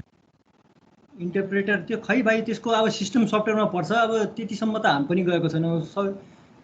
प्रायः चाहिँ उस्तै हो जस्तो लाग्छ। अब त्यो त पढेपछि नै थाहा हुन्छ। त्यो त म हेरौँला केही पायो भने है त। सिस्टम सफ्टवेयरको अन्तर्गतमा पर्छ। अब यिनीहरूले कति स्पेस खान्छ त्यसको कम्प्लेक्सिटी चाहिँ त्यो मलाई पनि थाहा भएन जनरली। अब यो म चाहिँ रिसर्च गरेर भन्नुला तिमीहरूलाई है त।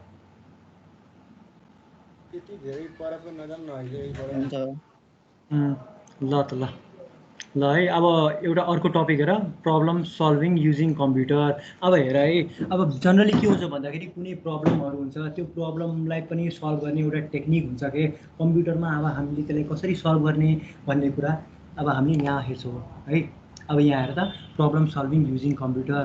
अब प्रब्लम सल्भिङ युजिङ कम्प्युटरमा बेसिकली के छ भन्दाखेरि 7वटा पोइन्ट छ। फर्स्टमा चाहिँ के छ भन्दाखेरि प्रब्लम एनालाइसिस, अनि दोस्रोमा चाहिँ के छ भन्दाखेरि एल्गोरिदम डेभलपमेन्ट, तेस्रोमा फ्लो चार्टिङ, अनि चौथोमा कोडिङ, पाँचौँमा कम्पाइलेसन एन्ड एक्जिक्युसन, र छैटौँमा डिबगिङ एन्ड टेस्टिङ, र सातौँमा डकुमेन्टेसन है त। अब पहिलो चाहिँ हेरौँ है, प्रब्लम एनालाइसिस। अब हेर है, अब बेसिकली के हुन्छ भन्दाखेरि अब कुनै पनि प्रब्लम सल्भ गर्नुभन्दा पहिले you must understand the problem completely के। एउटा कोट नै थियो क्या, in order to write a book you must become the book भनेर भनेको थियो क्या। हो त्यस्तै हो क्या जनरली। अब कुनै पनि प्रब्लम तिमीहरूलाई सल्भ गर्नु छ भने त्यो प्रब्लम रिलेटेड जति पनि कुराहरू, जति पनि एक्सपेक्टहरू आउँछ नि तिम्रो दिमागमा, ती सबै कुराहरूलाई चाहिँ हामीले कन्सिडर गर्नुपर्छ। It must be analyse and understood well है। अब तिमीहरूले के हो भन्दाखेरि यत्तिकै हावातालमा चाहिँ अब एउटा कुनै आइडिया आयो डाइरेक्ट चाहिँ कोडिङ गर्ने होइन क्या। There are certain technique, certain pattern के, सर्टन पाथ के। अब त्यो प्रब्लमलाई सल्भ गर्ने सर्टन टेक्निकहरू हुन्छ है त्यस्तो। र पहिलो चाहिँ त्यसको स्टेप भनेको के हो भन्दाखेरि प्रब्लम एनालाइसिस। कुनै प्रब्लम आएको छ भने त्यो प्रब्लमलाई चाहिँ हामीले राम्ररी एनालाइज गर्नुपर्छ र अन्डरस्टुड राम्ररी बुझ्नुपर्छ है त। अब तेस्रो पोइन्टमा के भनेको छ, all this things is required to solve a particular should be known in advance. अब जति पनि प्रब्लमहरू छन्, अब जुन प्रब्लम हामी सल्भ गर्न चाहिरहेका छौँ जुन प्रब्लम हामी सल्भ गर्न खोजिरहेका छौँ त्यो प्रब्लम खोज्ने क्रममा जति पनि कन्स्ट्रेन्टहरू हुन्छन् ती सबै कन्स्ट्रेन्टहरूलाई हामीले के गर्नु पर्यो भन्दाखेरि सुरुदेखि नै थाहा पाउनुपर्छ अगाडिदेखि नै। अब हेर है, suppose you want to solve an arithmetic problem but you do not know the steps involve in solving that particular problem, in such case you will not be able to solve that problem. For example कुनै पनि एउटा arithmetic problem छ है, त्यो arithmetic प्रब्लमको तिमीलाई formula पनि थाहा छैन, स्टेप पनि थाहा छैन भन्दाखेरि तिमीले त्यो प्रब्लमलाई तिमीहरूले सल्भै गर्न सक्दैनौ के हो। त्यस्तै गरी प्रब्लममा पनि के हुन्छ भन्दाखेरि सुरुमा तिमीहरूले के भने प्रब्लमलाई चाहिँ राम्ररी बुझ्नु पर्यो के, अब कसरी गर्ने, कहाँबाट गर्ने, केबाट गर्दा राम्रो होला, यी सबै कुराहरू हामीले कन्सिडर गर्नुपर्छ। अब द सेम त्यस्तै टेक्निक चाहिँ के हुन्छ भन्दाखेरि कम्प्युटर प्रोग्राममा पनि एप्लाई गरेको हुन्छ। हामीलाई के हुन्छ भन्दाखेरि प्रब्लमहरूलाई के गर्नु पर्यो भन्दाखेरि हामीले प्रिसाइजली चाहिँ के गर्नु पर्यो, डिस्क्राइब गर्नु पर्यो, डिफाइन गर्नु पर्यो। अनि त्यो डिफाइन गरिसकेपछि त्यो प्रब्लमलाई हामीले के गर्नु पर्यो, ब्रेकडाउन गर्नु पर्यो इन्टु कम्पोनेन्ट। त्यो प्रब्लमलाई पनि साना साना टुक्रामा चाहिँ भाग गर्नु पर्यो। अनि ती साना साना टुक्रालाई चाहिँ अनि मोडुल वाइज चाहिँ हामीले सल्भ गर्दै जानु पर्यो। त्यसरी नै चाहिँ हामीले कुनै पनि प्रब्लम चाहिँ सल्भ गर्न सक्छौँ कम्प्युटर साइन्समा है त। अब बुझिरहेछौ? बुझिरहेछु दाइ। अब हेर है, अब त्यस्तै गरी अब यति त भइहाल्यो। अब मैले के भन्न खोजेको भन्दाखेरि प्रब्लम एनालाइसिसमा जनरली के हो, अब कुनै पनि प्रब्लम सल्भ गर्नुभन्दा पहिले त्यो प्रब्लमलाई हामीले राम्ररी एनालाइज गर्नुपर्छ, राम्ररी अन्डरस्टुड गर्नुपर्छ। त्यसको साथसाथै जति पनि त्यो प्रब्लममा आउने जति पनि त्यो प्रब्लमलाई सल्भ गर्दाखेरि जति पनि कन्स्ट्रेन्टहरू हुन्छन् ती कन्स्ट्रेन्टहरूलाई हामीले प्रिसाइजली डिफाइन गर्नुपर्छ र प्रब्लमहरूलाई हामीले कम्पोनेन्ट वाइजमा डिभाइड गरेर मात्र हामी त्यो प्रब्लमलाई चाहिँ राम्ररी बुझ्न सक्छौँ है त। द वे टु डु अब त्यस्तै गरी अब यो प्रब्लमलाई चाहिँ अब हामीले कसरी कम्पोनेन्टमा ब्रेक गर्ने भन्दाखेरि अब हामीले के गर्छौँ, एल्गोरिदमको युज गर्छौँ है त। अब एल्गोरिदम डेभलपमेन्ट दोस्रोमा पुग्यौँ है। अब एल्गोरिदम डेभलपमेन्टमा के हुन्छ भन्दाखेरि an algorithm is a set of instruction design to perform specific task है। सरी, अब कस्तो हुन्छ भन्दाखेरि फर इक्जाम्पल तिमीहरूले के गर्यो भन्दाखेरि एउटा कपमा पानी हाल्यो, यदि यो कप चाहिँ खाली छ भने पानी हाल, यदि खाली छैन भने गो टु स्टेप 1 हो। त्यस्तै टाइपको जति पनि तिमीहरूले जे कुराहरू पनि क्यारी आउट गर्छौ त्यसमा सर्टेन स्टेप्सहरू हुन्छ है हो। त्यो सर्टेन स्टेप्सलाई नै हामीले के भनेको भन्दाखेरि एल्गोरिदम भनेको हो है। अब कम्प्युटर साइन्समा पनि सर्टेन प्रब्लम्सहरू हुने गर्छ, ती प्रब्लम्सहरूलाई के गर्नु पर्यो भन्दाखेरि हामीले त्यो सर्टेन स्टेपमा चाहिँ ब्रेकआउट गर्नुपर्छ र त्यसलाई नै हामीले के भन्छौँ भन्दाखेरि एल्गोरिदम डेभलपमेन्ट भन्ने गर्छौँ है त। अब हेर त, in many cases there are multiple ways to perform a specific operation within a software program, therefore programmers usually seek to create the most efficient algorithm possible. अब हेर त कुनै पनि, अब हेर त फर इक्जाम्पल तिमीले एबाट बीमा जानु छ भन्दाखेरि एउटै बाटो त हुँदैन नि त, एबाट बीमा जाने अरू पनि बाटो हुन्छ, पछाडिबाट जान सक्छौ, अब अलि अर्को बाटो, अर्को ट्र्याक, अर्को ट्रेजेक्ट्री युज गरेर जान सक्छौ बीमा। त्यस्तै गरी एल्गोरिदममा पनि के हुन्छ भन्दाखेरि सर्टेन प्रब्लम सल्भ गर्नु छ भने एउटै मात्र सोल्युसन हुँदैन, देयर आर भेरियस सोल्युसन्स है। अब त्यस्तै गरी प्रोग्रामरहरूले बेसिकली केमा ध्यान दिन्छन् भन्दाखेरि एउटा इफिसियन्ट एल्गोरिदम डेभलप गर्नमा ध्यान दिइरहेका हुन्छन् है त। अब हेर त, अब जति राम्रो इफिसियन्ट एल्गोरिदम भयो त्यति फास्ट चाहिँ प्रोग्राम रन हुने गर्छ। अब प्रोग्रामरहरूको मेन उद्देश्य भनेको के हो भन्दाखेरि to develop a highly efficient algorithm. त्यसको साथसाथै त्यो प्रोग्रामले के गर्नु पर्यो भन्दाखेरि मिनिमल रिसोर्सेस सिपियुले एलोकेट गर्नु पर्यो। त्यो प्रोग्रामले के गर्नु पर्यो, minimum resources, minimum time consume गर्यो, मिनिमम स्पेस कन्ज्युम गर्यो। यी सबै कुराहरू चाहिँ डेभलपरले कन्सिडर गर्नुपर्छ है। Of course not all algorithm are created perfectly at first time. जुन जति बेला तिम्रो फर्स्ट टाइम चाहिँ कुनै पनि तिमीहरूले प्रब्लम सल्भ गर्दाखेरि जुन तिमीहरूले एल्गोरिदम जेनेरेट गर्छौ त्यो चाहिँ फर्स्ट टाइममा चाहिँ पर्फेक्ट कहिले पनि हुँदैन। त्यही कारणले के गर्छन् भन्दाखेरि डेभलपरहरूले त्यो एल्गोरिदमलाई कन्स्टेन्टली इम्प्रुभ गर्दै जान्छन्, त्यसको कम्प्लेक्सिटीहरूलाई घटाउँदै जान्छन् है। त्यसको अब टाइम कम्प्लेक्सिटी कति छ, कुन बिगो कति छ, त्यसको बिगो नोटेसन भन्ने पढ्छ है कम्प्युटर फ्याकल्टीवालाहरूले 4th सेमेस्टरमा डेटा स्ट्रक्चर एन्ड एल्गोरिदम भन्ने हुन्छ। त्यसमा चाहिँ टाइम कम्प्लेक्सिटी र स्पेस कम्प्लेक्सिटीको बारेमा तिमीहरूले थाहा पाउँछौ के। अब कोडिङ चाहिँ इनफ होइन के, कोडिङ भन्दा पनि हामीले मेन फोकस चाहिँ केमा गर्नुपर्छ, एल्गोरिदममा फोकस गर्नुपर्छ। त्यसको साथसाथै डेटा स्ट्रक्चरमा पनि फोकस गर्नुपर्छ है त। त्यस्तै गरी अब के गर्नु पर्यो, डेभलपरको मेन उद्देश्य भनेको हाइली इफिसियन्ट एल्गोरिदम जेनेरेट गर्नु हो र त्यो हाइली इफिसियन्ट एल्गोरिदमले के गर्छ भन्दाखेरि मिनिमम सिस्टम रिसोर्सेसहरू एलोकेट गरोस् भन्ने मेन उद्देश्य भनेको डेभलपरको हो। त्यस्तै गरी अब हेर त, अब डेभलपरहरूले के गर्छ भन्दाखेरि जुन एल्गोरिदम बनाएका छन् त्यसलाई चाहिँ के गर्छन्, कन्स्टेन्टली इम्प्रुभ गर्दै जान्छन् है। त्यही कारणले अब अहिले हामी के पाइरहेका हुन्छौँ भने हाम्रो मोबाइलमा कन्स्टेन्टली अपडेटहरू आएर आउँछन्, एपहरू अपडेट भइरहेका हुन्छन्। त्यसको मिनिङ चाहिँ के हो भन्दाखेरि त्यो प्रिभियस एप्लिकेसन, त्यो प्रिभियस जुन फङ्सनालिटी जुन एपले देखाइरहेको थियो त्योभन्दा चाहिँ अलि मोर इफिसियन्ट म्यानरमा चाहिँ त्यो एप्लिकेसन चाहिँ रन हुनसक्छ भन्ने कुरा जनाएको हो है। तिमीहरूको मोबाइलमा अपडेटहरू आइरहेका हुन्छन्, कम्प्युटरमा अपडेट आइरहेको हुन्छ। त्यसले जनरली के डिनोट गर्छ भन्दाखेरि जुन सर्टेन प्रब्लम्सहरू, सर्टेन बग्सहरू फिक्स गरेको हुन्छ क्या त्यो सफ्टवेयर अपडेट्समा है। When you see a new version of software program that has been optimise or has a faster performance है त। माइक अफ गर्थ्यो, अहिले आवाज आइरहेछ है। अब हेर त, अब अपडेट भनेको जनरली के बुझ्दा हुन्छ तिमीहरूले भन्दाखेरि अलि अप्टिमाइज रूपमा चाहिँ त्यो सफ्टवेयर चाहिँ जनरेट भएको हो भन्ने कुरा बुझिन्छ। त्यसको साथसाथै के हुन्छ भन्दाखेरि त्यसले के जनरेट गर्न सक्छ, पहिलाभन्दा अलि फास्ट पर्फर्मेन्स गर्न सक्छ भन्ने कुरा डिनोट गर्छ अपडेटले है।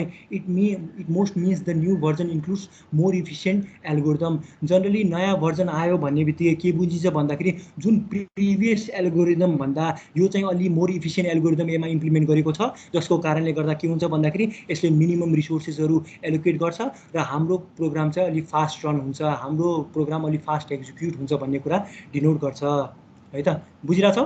के क्वेसन छ भने सोध्दा हुन्छ।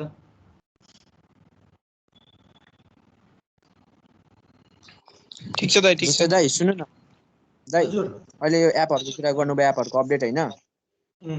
अब यो एपहरू भनेको सबै अब प्रोग्रामिङ त हो होइन दाइ, कोडिङ नै हो नि। जस्तै अब यो नयाँ अपडेटहरू आउँदाखेरि चाहिँ अब यो त्यही पहिलाको प्रोग्रामिङहरूलाई चाहिँ कसरी चाहिँ थप्छ क्या दाइ? त्यही प्रोग्रामिङहरूलाई अब कोडिङमा सुरुदेखि नै कस्तो भन्नु? हजुर भन्नु होइन, सुरु त्यो तिनीहरूको पुरानै प्रोग्रामिङमा चाहिँ प्रोग्राम लेखेकोमा चाहिँ त्यसमै थप्ने हो कि त्यही त फेरि नयाँ टोटल्ली नयाँ? त्यो अलिकति बुझ्नु मन लाग्यो दाइ। होइन भाइ, कस्तो हुन्छ भन्दाखेरि जनरली त्यसमा चाहिँ सर्टेन है कुनै प्रोग्राम डेभलप गर्दाखेरि प्रोग्रामरहरूले कुनै स्पेसिफिक प्रब्लमको बारेमा सोचेको पनि नहुनसक्छ क्या। फर इक्जाम्पल ल, तिम्रै एउटा इक्जाम्पल हेर्दाखेरि for example division by 2 number भन्ने तिमीले बनायो है, डिभिजन बाई 2 नम्बर भन्ने बनायो। त्यसमा चाहिँ दुईवटा नम्बर तिमीले लिने गरेर एउटा न्युमिरेटर एउटा डिनोमिनेटर भन्ने लिने बनायो है। अब तिमीले चाहिँ के गर्यो, जनरली के गर्यो भन्दाखेरि इन्टर योर न्युमिरेटर भनेर राख्यो, अर्को चाहिँ इन्टर योर डिनोमिनेटर भनेर राख्यो है। अनि त्यसमा तिमीले के गर्यो, C = A/B भनेर गर्यो है। अनि अर्को लाइनमा तिमीले के गर्यो, प्रिन्ट एपमा द सोल्युसन इज C भनेर प्रिन्ट गरायो है। अब तिमीले के गर्यो, तिमीले त्यो प्रोग्राम त लेख्यो तर तिमीले सर्टन कन्डिसनहरूलाई पनि एप्लाई गरेनौ के। For example division by 0 case पनि त आउन सक्छ। यति न्युमिरेटरमा मैले 0 हालिदिएँ भने त हेर त अब कस्तो हुन्छ, इन्डिटरमाइन हुन्छ कि हुँदैन हो। तिमीले पनि के गर्यो भन्दाखेरि त्यो सर्टन कन्डिसनको बारेमा तिमीले सोचेनौ हो। त्यस्ता कुराहरूलाई चाहिँ अब फर्दर अपडेट गर्नको लागि तिमीहरूले के अपडेटहरू आउने। अब यसलाई अपडेट कसरी गर्न सकिन्छ भन्दाखेरि अब इरर म्यानेजमेन्ट भन्ने हुन्छ क्या। अब ट्राई एन्ड क्याच ब्लकहरू तिमीले त्यसमा राख्न सक्छौ। यदि त्यसमा केही इरर आउँछ भने catch error has been found भनेर बनाउन सक्छौ। त्यस्तै गरी अपडेटमा के हुन्छ भन्दाखेरि सर्टेन प्रोग्रामहरू हुन्छ, त्यसलाई चाहिँ कम्प्लिटली हटाएर नयाँ प्रोग्राम चाहिँ गर्ने होइन क्या भाइ। त्यसमा चाहिँ के हुन्छ भन्दाखेरि सर्टेन बग्सहरूलाई फिक्स गर्ने, अब कुनै इफिसियन्ट वेमा अलि अप्टिमाइज रूपमा लिन सकिन्छ क्या। अब फर इक्जाम्पल कस्तो भन्दाखेरि अलि इफिसियन्ट वेमा के, अब त्यो प्रोग्रामलाई चाहिँ एक्जिक्युट गर्दाखेरि अलि एलोकेसन टाइम, अलि स्पेस चाहिँ कम खाओस्, अलि स्पेस चाहिँ कम लियोस्, अलि त्यसको डिगो नोटेसन चाहिँ अलि बढी इफिसियन्ट होस् भन्ने कुराले चाहिँ सफ्टवेयर अपडेट चाहिँ आउने हो क्या। बुझ्यौ? अनि दाइ सुन्नु न, नयाँ कुराहरू थप्नु छ भने चाहिँ नयाँ कुरा थप्नु छ भने त्यसमा नै अब कस्तो भन्दाखेरि गिट एन्ड गिटहब भन्ने युज सुनेको छौ कि छैन कसैले? फेरि भन्नु त एकचोटि। गिट एन्ड गिटहब भन्ने हुन्छ क्या। त्यसमा चाहिँ बेसिकली के हो भन्दाखेरि एउटा भर्जन कन्ट्रोल सिस्टम भन्ने हुन्छ क्या। जनरली कस्तो हुन्छ भन्दाखेरि फर इक्जाम्पल मैले एउटा सफ्टवेयर बनाएँ, सफ्टवेयरको चाहिँ एउटा कस्तो भन्दाखेरि एउटा बेसिकली एउटा गेम जस्तो हो क्या। जसरी एउटा चेक पोइन्ट हुन्छ नि गेमहरूमा जस्तो चेक पोइन्टहरू हुन्छ, त्यस्तै गिट र गिटहबमा के हुन्छ भन्दाखेरि चेक पोइन्ट्सहरू हुन्छ क्या। फर इक्जाम्पल मैले एउटा ए फिचर चाहिँ इम्प्लिमेन्ट गर्न चाहन्छु आफ्नो सफ्टवेयरमा भने मैले एउटा ए फिचर चाहिँ कम्प्लिट गरेँ भन्दाखेरि मैले त्यसलाई चाहिँ स्ट्याक गर्छु क्या। म एउटा त्यो चेक पोइन्टमा पुगेँ, अब त्यो चेक पोइन्टबाट म माथि पनि जान सक्छु, तल पनि जान सक्छु। त्यसमा चाहिँ म एडिसनल फिचरहरू पनि थप्न सक्छु। पछाडि कम्प्लिटली डिलिट गर्न चाहिँ मिल्दैन क्या त्यसको बारेमा। अब फिचरहरू एड गर्ने भनेको के हो भने त्यही प्रोग्राममा चाहिँ एडिसनल फिचरहरू त्यसमा थप्न पाइन्छ क्या भाइ। कम्प्लिटली चाहिँ कस्तो भन्दाखेरि डिलिट गरेर नयाँ प्रोग्राम चाहिँ बनाउने होइन क्या। त्यसलाई चाहिँ के गर्नु रिफाइन गरेर अलि इफिसियन्ट एल्गोरिदमहरू इम्प्लिमेन्ट गरेर त्यसमा नै चाहिँ के गर्ने अपडेट गराउने क्या। त्यसलाई चाहिँ के गर्ने भन्दाखेरि अझ एडिसनल कोडहरू थप्ने हो कि घटाउने हो, यी सबै कुराहरू कन्सिडर गरेर एउटा अपडेट चाहिँ निकाल्ने गरिन्छ है त, बुझ्यो? हुन्छ दाइ, हुन्छ अनि हुन्छ। अनि म एउटा सानो डेमो देखाउँछु ल। हजुर दाइ, हजुर देखाइदिनु पऱ्यो यी भाइहरूलाई। के सेयरिङ अफ गर्नुपर्ने हो कि? सेयरिङ तिमीले अफ गर्नुपर्छ। म अफ गरिदिन्छु, अफै भइहाल्यो, अफै छ सायद। अफ छ तिम्रो? ल म मेरो गर्छु है त। देखाइदिन्छु देखिरहेछ? भाइहरूलाई। स्क्रिन देखिरहेछ? देखिएको छ दाइ, देखिएको छ। हेर ल यो हेर ल, यो हाम्रो जेनरली अब सीको कोड यस्तै नै हुन्छ होइन। सबैभन्दा सानो भर्जन देखाउन खोजेको मैले। अब तिमीले यसलाई के गर्छौ भन्दाखेरि यति कोड लेखिसकेपछि होइन, यो हाई लेभल ल्याङ्ग्वेजमा लेखेको छौँ, अघि अनिसले पनि भनिसक्यो हाई लेभलमा लेखेको कुराहरू हामीले केमा लानुपर्छ, मेसिन लेभलमा लानुपर्छ। मेसिन लेभल भनेको 0 र 1मा लानुपर्छ। अब 0 1मा यो एबिसिडीहरूलाई कसरी लैजाने त भन्दाखेरि हामीले एउटा सफ्टवेयर युज गर्नु पर्यो। त्यसको नाम हामीले अहिले के भनिरहेको छौँ, कम्पाइलर भनिरहेको छौँ है त। अब कम्पाइलरमा गर्ने के हो भन्दाखेरि कम्पाइल गर्ने। कम्पाइल गर्दाखेरि के हुने रहेछ, यो हाई लेभल ल्याङ्ग्वेज चाहिँ तिम्रो बाइनेरीमा कन्भर्ट हुने रहेछ।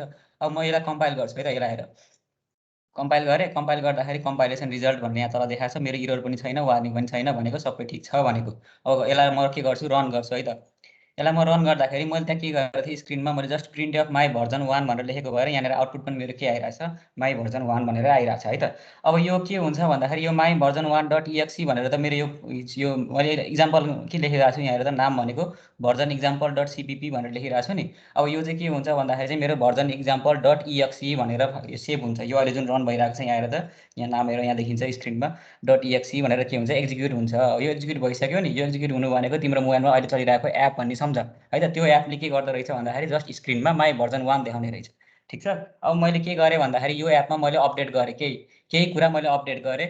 जस्तै मानौँ अहिलेको लागि मैले माई भर्जन 2 भनेर लेखिदिएँ हेरेँ, त्यो अघिकै कोडमा मैले के गरेँ भन्दाखेरि जस्ट एक लाइन अझै थपिदिएँ, भनेको त मैले अपडेट गरेको हो नि त कोड।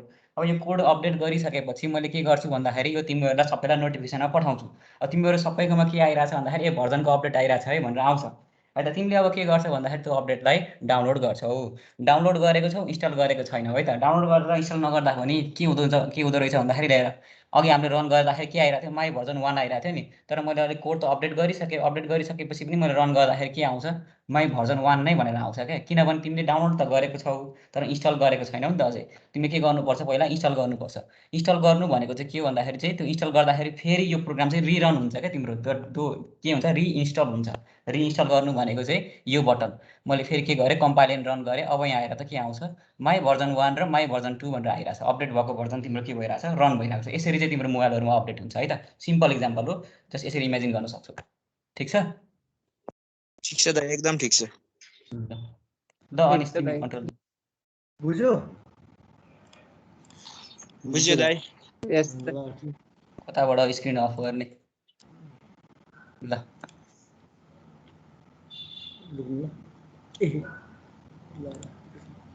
एकैछिन ल।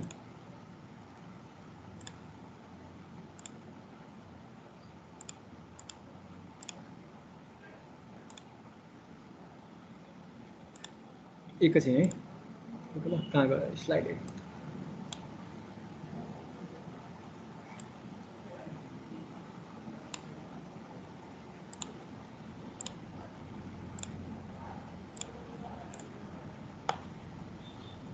कहाँ एल्गोरिदम डेभलपमेन्टमा पुगेको थियो होइन?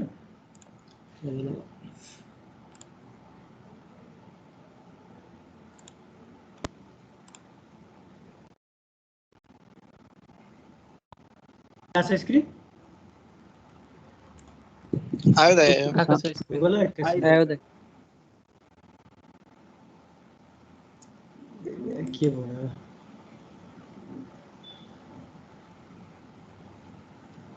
अलि स्लो चल्यो।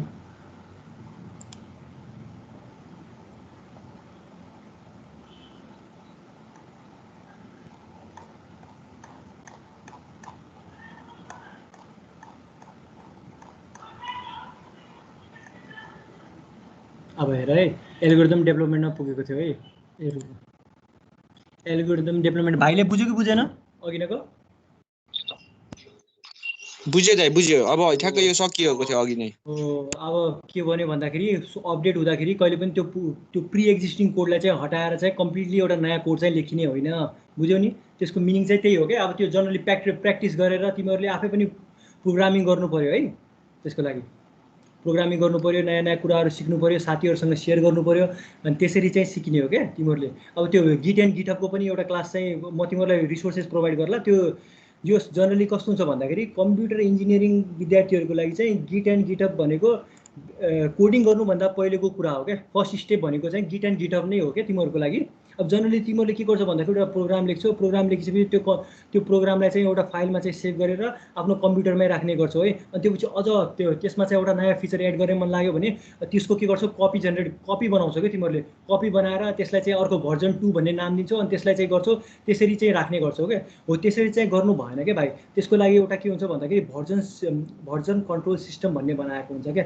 हो त्यो भनेको के हो भन्दाखेरि गिट र गिटहब। यो भनेको अब प्रोग्रामिङ गर्नुभन्दा पहिलो स्टेप भनेको चाहिँ यदि मैले चाहिँ है फ्रेङ्कली भन्नुपर्दाखेरि यदि मैले नै प्रोग्रामिङ सिक्ने अपर्च्युनिटी पाएँ भने सुरुदेखि नै मैले चाहिँ गिट र गिटहबबाट नै स्टार्ट गर्थेँ क्या। जो तिमीहरूको कस्तो भन्दाखेरि धेरै जसो चाहिँ टाइम चाहिँ सेभ हुन्छ क्या। टाइम पनि सेभ हुन्छ, कम्प्युटरमा रहेको जुन त्यो पनि सेभ हुन्छ, जो तिमीहरूको प्रोडक्टिभिटी पनि बढ्छ। त्यो धेरै जस्तो चाहिँ बाहिर जुन जति पनि कम्पनीजहरू हुन्छ नि तिनीहरूले प्रायः चाहिँ गिट र गिटहब नै युज गर्ने गर्छन् है। त्यही कारणले अब म चाहिँ बरु रिसोर्सेसहरू प्रोभाइड गर्ला कहाँबाट सिक्ने भनेर है। अब प्रायः चाहिँ अब प्रोग्रामिङ अब कसैले केही सिकिरहेछ भने, कसैले पाइथनहरू हेरिरहेछ भने फर्स्ट सेमेस्टरदेखि भने तिमीहरूको लागि चाहिँ म के भन्न चाहन्छु भने फर्स्टमा चाहिँ जोस् अब भर्जन कन्ट्रोल सिस्टम सिक्दा राम्रो क्या। त्यो जोस् तिमीहरूको लागि कस्तो भन्दाखेरि it's like cherry on the cake के। अब जोस् एउटा प्लस पोइन्ट नै हुन्छ क्या तिमीहरूको लागि। अब गिट र गिटहब चाहिँ तिमीहरूले सिक्यो भने अब जोस् राम्रो हुन्छ क्या तिमीहरूको लागि, भविष्यको लागि चाहिँ राम्रो नै हुन्छ। म प्रोभाइड गरौँला बस्तिर है त।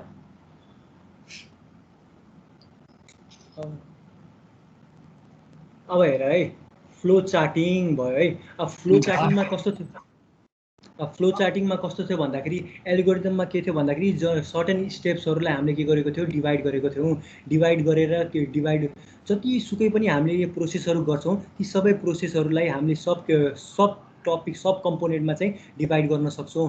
अब मैले पहिला पनि एउटा इक्जाम्पल दिएको थियो, यदि कप चाहिँ खाली छ भने पानी भर, यदि कप फुल छ भने गो टु स्टेप 1 है त। त्यस्तै टाइपको सर्टेन प्रब्लमहरूलाई चाहिँ हामीले चाहिँ तोड्ने गर्छौँ। त्यसलाई चाहिँ के भन्थ्यो, एल्गोरिदम भन्छौँ। अब ती एल्गोरिदमलाई के गर्छौँ भन्दाखेरि एउटा पिक्टोरियल भ्यू पोइन्ट दियो भने त्यसलाई चाहिँ हामीले के भन्छौँ, फ्लो चार्टिङ भन्छौँ। त्यही एल्गोरिदमकै कुराहरू हुन् कि यसमा चाहिँ बेसिकली। तर फ्लो चार्टिङ र एल्गोरिदममा के छ भन्दाखेरि अब जनरली यो चाहिँ के हो भन्दाखेरि एउटा पिक्चरको रूपमा देखाउने काम गर्छ। यो त्यो प्रब्लमहरूलाई चाहिँ जति पनि प्रब्लमको सब प्रब्लमहरू छन् ती सबैलाई के गर्छ भन्दाखेरि एउटा पिक्चरको रूपमा डिपिक्ट गर्ने काम गर्छ।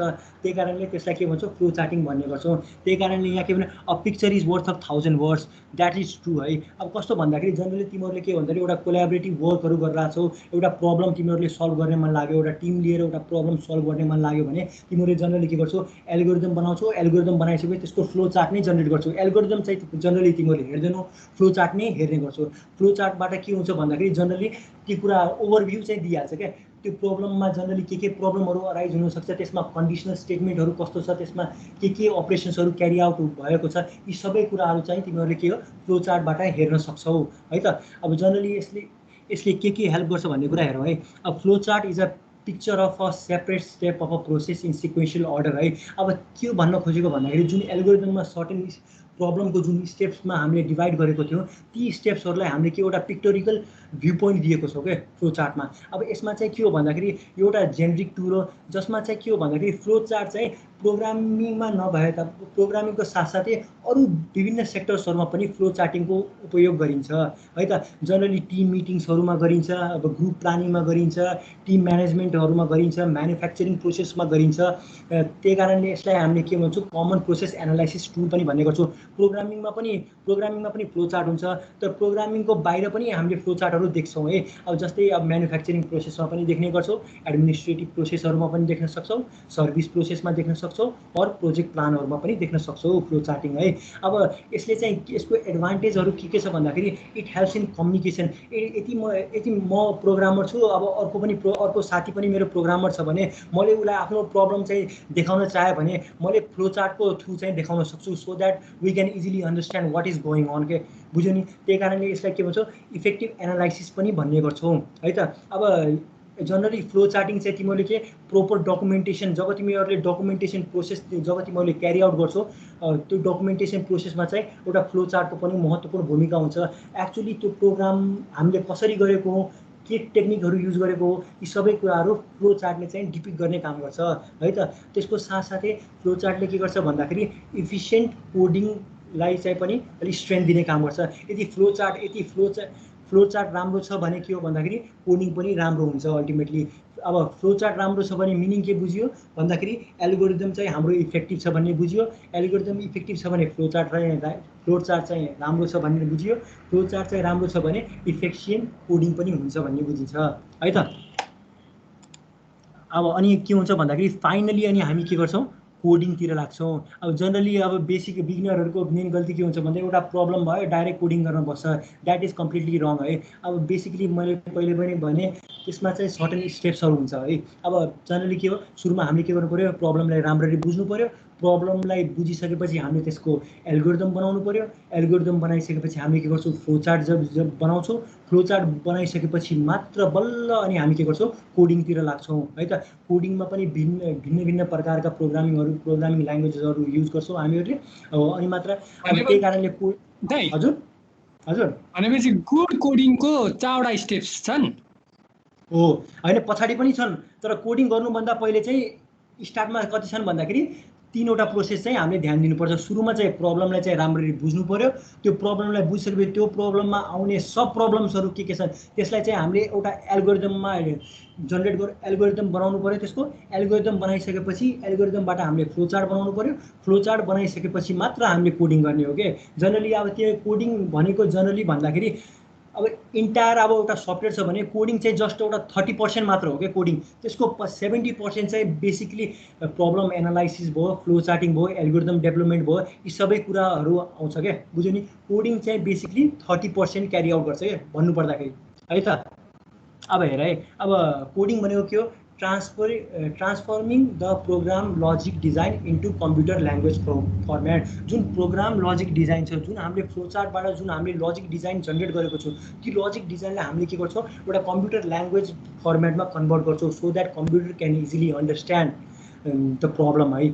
त्यसको साथसाथै दोस्रो पोइन्टमा के भनेको छ भन्दाखेरि it can be said that coding is the act of transforming operation in each box of the flow chart in terms of statement of programming. तिमीहरूले के कन्सिडर गर्न सक्छौ भन्दाखेरि जुन फ्लो चार्टमा जुन यी चिज इन्स्टिङ्क्टहरू हुन्छन्, जुन यी चिज तिमीहरूले बक्सहरू देखेको हुन्छौ, कन्डिसनल स्टेटमेन्ट, जुन अपरेसनल स्टेटमेन्ट, ती यी चिज स्टेटमेन्टको कोडिङ नै कोडिङ गर्नुपर्छ क्या हामीहरूले, बुझ्यो नि।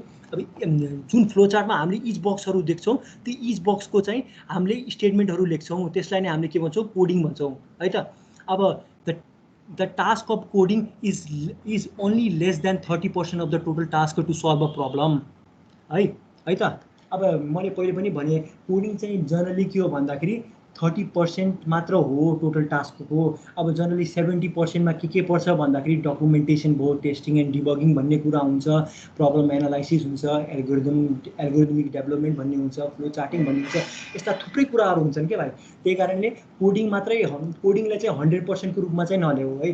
जनरली के हुन्छ कोडिङ चाहिँ लेस देन 30% हो है त।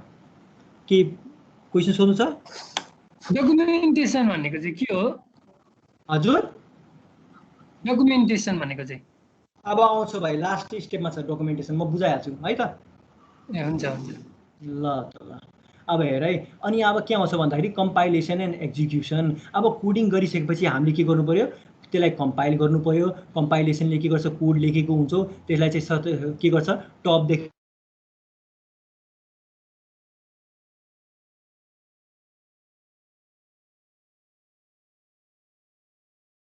हेलो हेलो भन्नु हेलो हेलो को बोलिरहेछ? माइक अफ गर। हजुर भन। भन भाइ। ठिक छ त, त्यो बिचमा तपाईँको आवाज गएछ कि त्यस कारण ए ल ल ल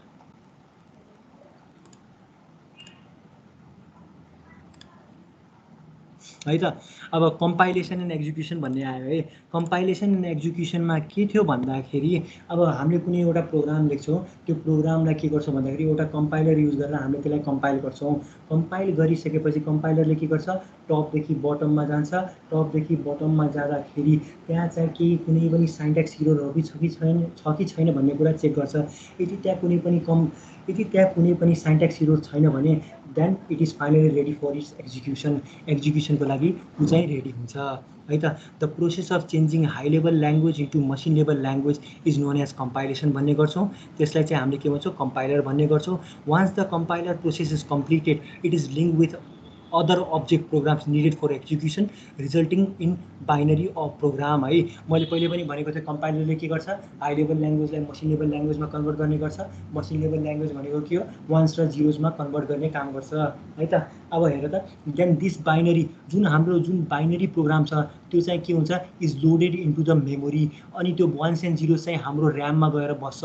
अनि ऱ्यामबाट चाहिँ हामीले के गर्छौँ, फाइनली त्यसलाई हामीले के गर्छौँ, एक्जिक्युट गर्छौँ है त। कम्पाइलेसन एन्ड एक्जिक्युसन भनेको त्यही हो है त। अनि अब सेकेन्ड लास्ट प्रोसेस भनेको के हो भन्दाखेरि डिबगिङ एन्ड टेस्टिङ भन्ने आउँछ। अब कोडिङ गरिसकेपछि तिमीहरूले के गर्यो, कम्पाइलेसन एन्ड एक्जिक्युसन गर्यो। कम्पाइलेसन र एक्जिक्युसन सकिसकेपछि तिमीहरूले के गर्छौ, डिबगिङ एन्ड टेस्टिङ गर्छौ। डिबगिङ र टेस्टिङमा के हुन्छ भन्दाखेरि अब सर्टेन प्रोग्रामहरू आएको हुन्छ। डिबगिङ जनरली अघि मैले एउटा प्रोग्रामबाट नै बुझाउँछु। अब फर इक्जाम्पल अब दुईवटा नम्बर लिने बनायो, अब डिभिजन अफ 2 नम्बर्स भन्ने एउटा प्रोग्राम लेख्यो। त्यो डिभिजन अफ प्रोग्राममा तिमीले जनरली के गर्यो, इन्टर फर्स्ट नम्बर भन्ने एउटा इनपुट फङ्सन राख्यो। दोस्रोमा पनि के गर्यो, इन्टर सेकेन्ड नम्बर भनेर लेख्यो है। त्यो लेखिसकेपछि C = A/B लेख्यो। अनि print F the division is भनेर तिमीहरूले प्रिन्ट गरायो। अब त्यहाँ चाहिँ मेन इरर के छ भन्दाखेरि यदि फर इक्जाम्पल त्यो न्युमेरेटरमा कोही व्यक्तिले 0 हालिदियो भने के आयो भन्दाखेरि डिभिजन बाई 0 लजिकल इरर आउने गर्छ। हो त्यो पनि केमा पर्छ भन्दाखेरि डिबगिङमा पर्ने गर्छ। डिबगिङमा ओभरअलमा भन्दाखेरि केही इररहरू आउने, के फ्युचरमा केही सम्भावना के फ्युचरमा कुनै पनि प्रकारका प्रब्लमहरू अराइज हुन सक्ने को सोल्युसनलाई नै हामीले के भन्छौँ भन्दाखेरि डिबगिङ भन्ने गर्छौँ है त। अब हेर त, जुन पोटेन्सियल इरोर्सहरू भविष्यमा आउन सक्ने पोटेन्सियल इरोर्सहरू, जुन सेक्युरिटी बग्सहरू र जनरली हामीले के भन्छौँ भन्दाखेरि यसलाई हामीले बग्स पनि भन्ने गर्छौँ। जुन इरोरहरू हामीले देख्छौँ त्यसलाई हामीले के भन्छौँ, बग्स भन्ने गर्छौँ है। अब debugging is the process of detecting and removing of existing and potential errors also known as bugs in a software code that can cause it to behave unexpectedly or crash है। अब हेर त, अब डिबगिङमा के हुन्छ भन्दाखेरि जुन पोटेन्सियल इरर अर्थात् एक्जिस्टिङ इररलाई फाइन्ड आउट गर्ने फिनोमेनालाई हामीले के भन्छौँ, डिबगिङ भन्छौँ है। अब त्यो फाइन्ड आउट हामीले कसरी गर्छौँ भन्दाखेरि by the help of tool है। त्यसलाई चाहिँ हामीले के भन्छौँ भन्दाखेरि डिबगर भन्ने गर्छौँ है। डिबगरले के गर्छ भन्दाखेरि आइडेन्टिफाई गराउने काम गर्छ। कुन पोर्सनमा हाम्रो इरर आएको छ ती कुराहरूलाई चाहिँ आइडेन्टिफाई गराउने काम गर्छ डिबगरले है त। अब टेस्टिङले के इन्स्योर गराउँछ भन्दाखेरि टेस्टिङले भविष्यमा that the program performs correctly the required, जुन उद्देश्यले हामीले प्रोग्राम बनाएको छौँ त्यही हिसाबले त्यो प्रोग्राम पर्फर्म गर्छ कि गर्दैन भन्ने कुरा चाहिँ केले जनाउँछ भन्दाखेरि टेस्टिङले जनाउँछ है त। अब त्यस्तै गरी डिबगिङ र टेस्टिङलाई हामीले के भन्छौँ भन्दाखेरि it is often referred to as verification and validation पनि भन्ने गर्छौँ। अब भेरिफिकेसनले के इन्स्योर गर्छ भन्दाखेरि that the program does not what the programmer intend to do does what the प्रोग्रामरले जे चाहेको छ त्यही कुरा गर्न सक्यो भने त्यसलाई चाहिँ के भनेको छ भन्दाखेरि भेरिफिकेसन भनेको छ। त्यस्तै गरी भ्यालिडेसनले के जनाउँछ भन्दाखेरि that the program produces the correct result for a set of test data. यदि तिमीहरूले एउटा सर्टेन इनपुट्सहरू, यदि तिमीहरूले राइट इनपुटहरू दियो भने त्यो प्रोग्रामले पनि राइट आउटपुट दिनु पर्यो। यदि रङ इनपुट दिएको छ भने रङ इनपुट दिनु पर्यो, राइट इनपुट दिएको छ भने राइट आउटपुट दिनु पर्यो हो। त्यही कारणले अब हामी के भन्न सक्छौँ, डिबगिङ र टेस्टिङलाई हामीले के भन्न सक्छौँ, भेरिफिकेसन र भ्यालिडेसन पनि भन्न सक्छौँ है त। के कन्फ्युजन छ दाइ? जस्तै अब यति भइसक्दा पनि यो डिबगिङ र टेस्टिङ भइसकेको पछाडि पनि उयोहरूमा हाम्रो प्रोग्राममा इरर त हुन्छ नि है? हुन्छ भाइ यसले चाहिँ कस्तो भन्दाखेरि बेसिकली यो चाहिँ एउटा जनरल मेथोडोलोजी मात्र हो तर अब सफ्टवेयर बनाउँदाखेरि यो 7वटा स्टेप मात्र फलो गर्ने होइन क्या भाइ यसमा चाहिँ थुप्रै software development life cycle model भन्ने हुन्छ क्या एसडिएलसी भन्ने हुन्छ अब तिमीले चाहिँ कुन software development life cycle model use गरेको छौ एउटा वाटरफल मोडल हुन्छ एउटा एजाइल मोडल हुन्छ यी सबै कस्तो हुन्छ भने स्पाइरल मोडलहरू हुन्छ तीमा चाहिँ कस्तो हुन्छ भन्दाखेरि जनरली कन्स्टेन्टली चाहिँ यी प्रोसेसहरूलाई चाहिँ रिपिटेडली हामीले गरेर आउँछौँ कि सर्टेन इन्टरभलमा हामी यिनीहरूलाई कन्स्टेन्टली इभ्यालुएट गरेर आउँछौँ एउटा सफ्टवेयर बनाएको छौँ त्यसलाई चाहिँ हामीले के गर्छौँ बनाएर यत्तिकै मार्केटमा छोड्दैनौँ क्या त्यसलाई चाहिँ हामीले रिपिटेडली इभ्यालुएट गर्दै जान्छौँ क्या कस्तो पर्फर्मेन्स गरिरहेको छ के भइरहेको छ कस्तो इरर आउन सक्छ भविष्यमा कस्तो पोटेन्सियल इररहरू आउन सक्छ के इररहरू आए सबै कुराहरू चाहिँ सफ्टवेयर डेभलपमेन्ट लाइफ साइकल मोडलमा पर्ने गर्छ यो चाहिँ जनरल एउटा ओभरभ्यू मात्र हो यो 7वटा स्टेप भनेको तर अब ब्रोडमा जानु छ भने कस्तो भन्दाखेरि यसमा चाहिँ कस्तो भन्दाखेरि फरक फरक लाइफ साइकल मोडलहरू हुने गर्छ क्या अब डिबगिङ चाहिँ हामी सर्टेन इन्टरभलमा गर्दै जान्छौँ अब 24/7 पनि गरेर आउँछन् कसैले अब है त्यो कुनै टिम नै हुन्छ पुरै टिम नै असाइन गरेको हुन्छ क्या कुन पोटेन्सियल इररहरू आउन सक्छ भनेर है त बुझ्यौ सुन्नु न जस्तै अब कुनै पनि सफ्टवेयर प्रोग्रामलाई चाहिँ अपडेट गरिसके पछाडि त्यसमा अलिक धेरै बगहरू हुन्छ नि त्यसको चान्सेस अलिक बढी हुन्छ त्यसको चाहिँ रिजन के होला के भन्यो तिमीले कुनै पनि सफ्टवेयरलाई हामीले अपडेट गरायौँ अनि त्यसपछि त्यसमा डिबगिङ उयो बगहरू हुने चाहिँ चान्सेस बढी हुन्छ के अलिकति बढी इररहरू हुन्छ कस्तो भन्दाखेरि भाइ तिमीहरूले फर इक्जाम्पल एउटा सफ्टवेयर बनायो है तिमीलाई पनि थाहा छैन अब सफ्टवेयर बनाउँदाखेरि प्रोग्रामरहरूलाई पनि थाहा हुँदैन कि उनीहरू के बनाइरहेका छन् भने त्यसको साथसाथै क्लाइन्टहरूलाई पनि फुल्ली कम्प्लिटली थाहा भएको हुँदैन क्या के बनाइरहेछन् भनेर सो तिनीहरूले के गर्छन् भन्दाखेरि अल्फा र बिटा टेस्टिङ भन्ने हुन्छ क्या अल्फा टेस्टिङ भनेको कस्तो हुन्छ भन्दाखेरि अलिक बढी बगहरू हुने गर्छन् त्यो अल्फा अलि they are more prone to errors के त्यस्तै गरी त्योभन्दा अलि कम इरर आउने भनेको बिटा टेस्टिङ हुन्छ है बिटा टेस्टिङले पनि अब सर्टेन युजरहरूलाई हामीले दिने गर्छौँ है अब त्यो बिटा टेस्टिङमा कस्तो हुन्छ भन्दाखेरि अब त्यो सर्टेन युजरहरूले चलाउँछन् सर्टेन युजरहरूले चलाउँदाखेरि जुन प्रोग्रामरले सोचेकै छैनन् ती कुराहरू तिनीहरूले के गर्यो भने इन्काउन्टर गर्यो भने तिनीहरूलाई पनि ती प्रोग्रामरहरूले त्यसलाई सल्भ गर्छ त्यो सल्भ गर्दै जाँदाखेरि बिटा टेस्टिङ पनि त्यो सफ्टवेयरले पार गर्छ अनि मात्र त्यो मार्केटमा चाहिँ फुल्ली कमर्सियल एज अ एउटा प्रोडक्ट भनेर रिलिज गरिन्छ क्या बुझ्यो नि एउटा अल्फा टेस्टिङ हुन्छ एउटा बिटा टेस्टिङ भन्ने हुन्छ क्या है त अरूलाई के छ क्वेसन के सोध्नु छ डिबगिङ भनेको process of detecting and removing error testing भनेको चाहिँ के अरे टेस्टिङ भनेको फर इक्जाम्पल जनरली के बुझ भन्दाखेरि फर इक्जाम्पल तिमीले एउटा प्रोग्राम बनायो है 8 2 नम्बर्स भनेर है तिमीले 5 दियो अर्को पनि 5 दियो है अब के गर्यो भन्दाखेरि कम्प्युटरले चाहिँ 0 दियो भन्दाखेरि यो के भयो भन्दाखेरि तिम्रो टेस्टिङ फेल भयो राइट इनपुट दिँदाखेरि पनि उसले रङ इनपुट दियो भन्दाखेरि त्यस्तो कुरा के गर्छ भन्दाखेरि टेस्टिङमा पर्ने गर्छ टेस्टिङले के गर्छ भन्दाखेरि हामीले जस्तो हिसाबले अब तिमीले प्रोग्राम के लेखेको छौ 8 2 नम्बर्स भनेर बनाएको छौ भने उसले के गर्नु पर्यो 8 2 नम्बर्स नै गर्नु पर्यो हो त्यस्तो चाहिँ के पर्छ त्यो चाहिँ कुन क्याटेगोरीमा पर्छ भन्दाखेरि टेस्टिङमा पर्छ भन्दाखेरि डिबगिङमा के हुन्छ भन्दाखेरि कुनै एउटा प्रोग्राम लेखेको छौ है त्यो प्रोग्राममा के पोटेन्शियल इररहरू छन् अर्थात् एक्जिस्टिङ इररलाई हामीले के डिटेक्ट गर्यौं अर्थात् हटायो भने त्यसलाई हामीले के भन्छौं डिबगिङ भन्ने गर्छौं है त बुझ्यौ हुन्छ ठीक छ ल त ल अब हेर लास्ट हेर है डकुमेन्टेसन है अब हेर त फर्स्टमा हामीले के गर्यो प्रोग्राम एउटा प्रब्लमलाई चाहिँ हामीले राम्ररी एनालाइज गर्यौं एनालाइज गरिसकेपछि हामीले के गर्यो एल्गोरिदम जेनेरेट गर्यौं एल्गोरिदम जेनेरेट गरिसकेपछि हामीले के गर्यो फ्लो चार्ट बनायौं फ्लो चार्ट बनाइसकेपछि हामीले के गर्यौं कम्पाइलेसन एन्ड एक्जिक्युसन गर्यौं कम्पाइलेसन एन्ड एक्जिक्युसन गरिसकेपछि डिबगिङ एन्ड टेस्टिङ गर्यौं हजुर कोडिङ गर्यो भने मात्रै कम्पाइलेसन गर्यौं ए सरी कोडिङ छुटेछ कोडिङ गर्ने कम्पाइलेसन एन्ड एक्जिक्युसन गर्ने एक्जिक्युसन गरिसकेपछि डिबगिङ र टेस्टिङ गर्ने अनि फाइनली चाहिँ के हुन्छ भन्दाखेरि अनि हामीले डकुमेन्टेसन बनाउनु पर्छ डकुमेन्टेसन किन बनाएको भन्दाखेरि for example if I am यदि म एउटा प्रोग्रामर छु मैले एउटा प्रोजेक्ट चाहिँ कम्प्लिट गरेँ है प्रोजेक्ट कम्प्लिट बनाएर मैले अब छोडिदिएँ मेरो केही काम पर्यो मैले यो जबै छोडिदिएँ म आफ्नो फरक डोमेनमा लागेँ भने अब त्यो सफ्टवेयर जुन मैले जुन सिस्टम बनाएको छु कुनै नयाँ प्रोग्रामरलाई हायर गरेपछि त्यो प्रोग्राममा काम गर्दाखेरि त्यो नयाँ प्रोग्रामरलाई त्योसँग डिल गर्न निकै गाह्रो हुन्छ के त्यही कारणले अब हामीले के को प्रयोग गर्छौं भन्दाखेरि डकुमेन्टेसनको प्रयोग गर्छौं फर द फ्युचर रेफरेन्स है, भविष्यमा गाह्रो नपरोस्। अब डकुमेन्टेसन पनि धेरै हिसाबको हुन्छन्, युजर म्यानुअल हुन्छ, अपरेसन म्यानुअलहरू हुन्छन् है त। अब यहाँ हेरौँ के हुँदो रहेछ। Any written text illustration or video that describes a software or program to its user it is called program or software documentation भन्ने गर्छौ है। जतिसुकै पनि यदि तिमीले एउटा रिटर्न टेक्स्ट लेखेको छौ, अर्थात् कुनै एउटा फोटो बनाएको छौ, अर्थात् एउटा भिडियो नै बनाएको छौ, त्यो सफ्टवेयर रिलेटेड अर्थात् त्यो प्रोग्राम रिलेटेड भने त्यो चाहिँ के को क्याटेगोरीमा पर्छ भन्दाखेरि प्रोग्राम अर्थात् सफ्टवेयर डकुमेन्टेसनमा पर्ने गर्छ है त। अब user can be anyone. अब युजर भनेको जो पनि हुनसक्छ। अब मैले अघि नै के भने प्रोग्रामर, तर होइन, प्रोग्रामर पनि हुनसक्छ, त्यो सिस्टमको एनालिस्ट पनि हुनसक्छ, त्यसको साथसाथै एडमिनिस्ट्रेटर पनि हुनसक्छ, त्यसको साथसाथै त्यो सफ्टवेयर चलाउने युजर पनि हुनसक्छ डकुमेन्टेसनको लागि है त। अब डकुमेन्टेसन पनि कस्तो भन्दाखेरि फरक फरक हिसाबको हुने गर्छ। एउटा चाहिँ युजर म्यानुअल, अब युजरको लागि, अब युजरले कुनै एउटा कुनै कुरा पर्चेज गरेको छ, कुनै सफ्टवेयर पर्चेज गरेको छ, त्यसलाई कसरी चलाउने भन्नको लागि एउटा म्यानुअल त हुनु पऱ्यो नि त। हो, त्यो म्यानुअललाई हामीले के भन्छ, युजर म्यानुअल। फर इक्जाम्पल तिमीले के गर्यो भन्दाखेरि फोटोसप डाउनलोड गर्यो, तर तिमीहरूलाई थाहा नै छैन कसरी गर्ने भन्दाखेरि अब त्यसको लागि के हुन्छ भन्दाखेरि जनरल त्यस्तो प्रिमियम सफ्टवेयरहरूको लागि एउटा म्यानुअल चाहिँ क्रिएट गरेको हुन्छ, तिनीहरूको वेबसाइटमा चाहिँ एउटा म्यानुअल नै हुन्छ।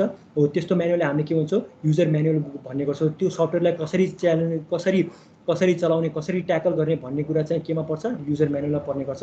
अब अपरेसनल म्यानुअल भनेको छ है।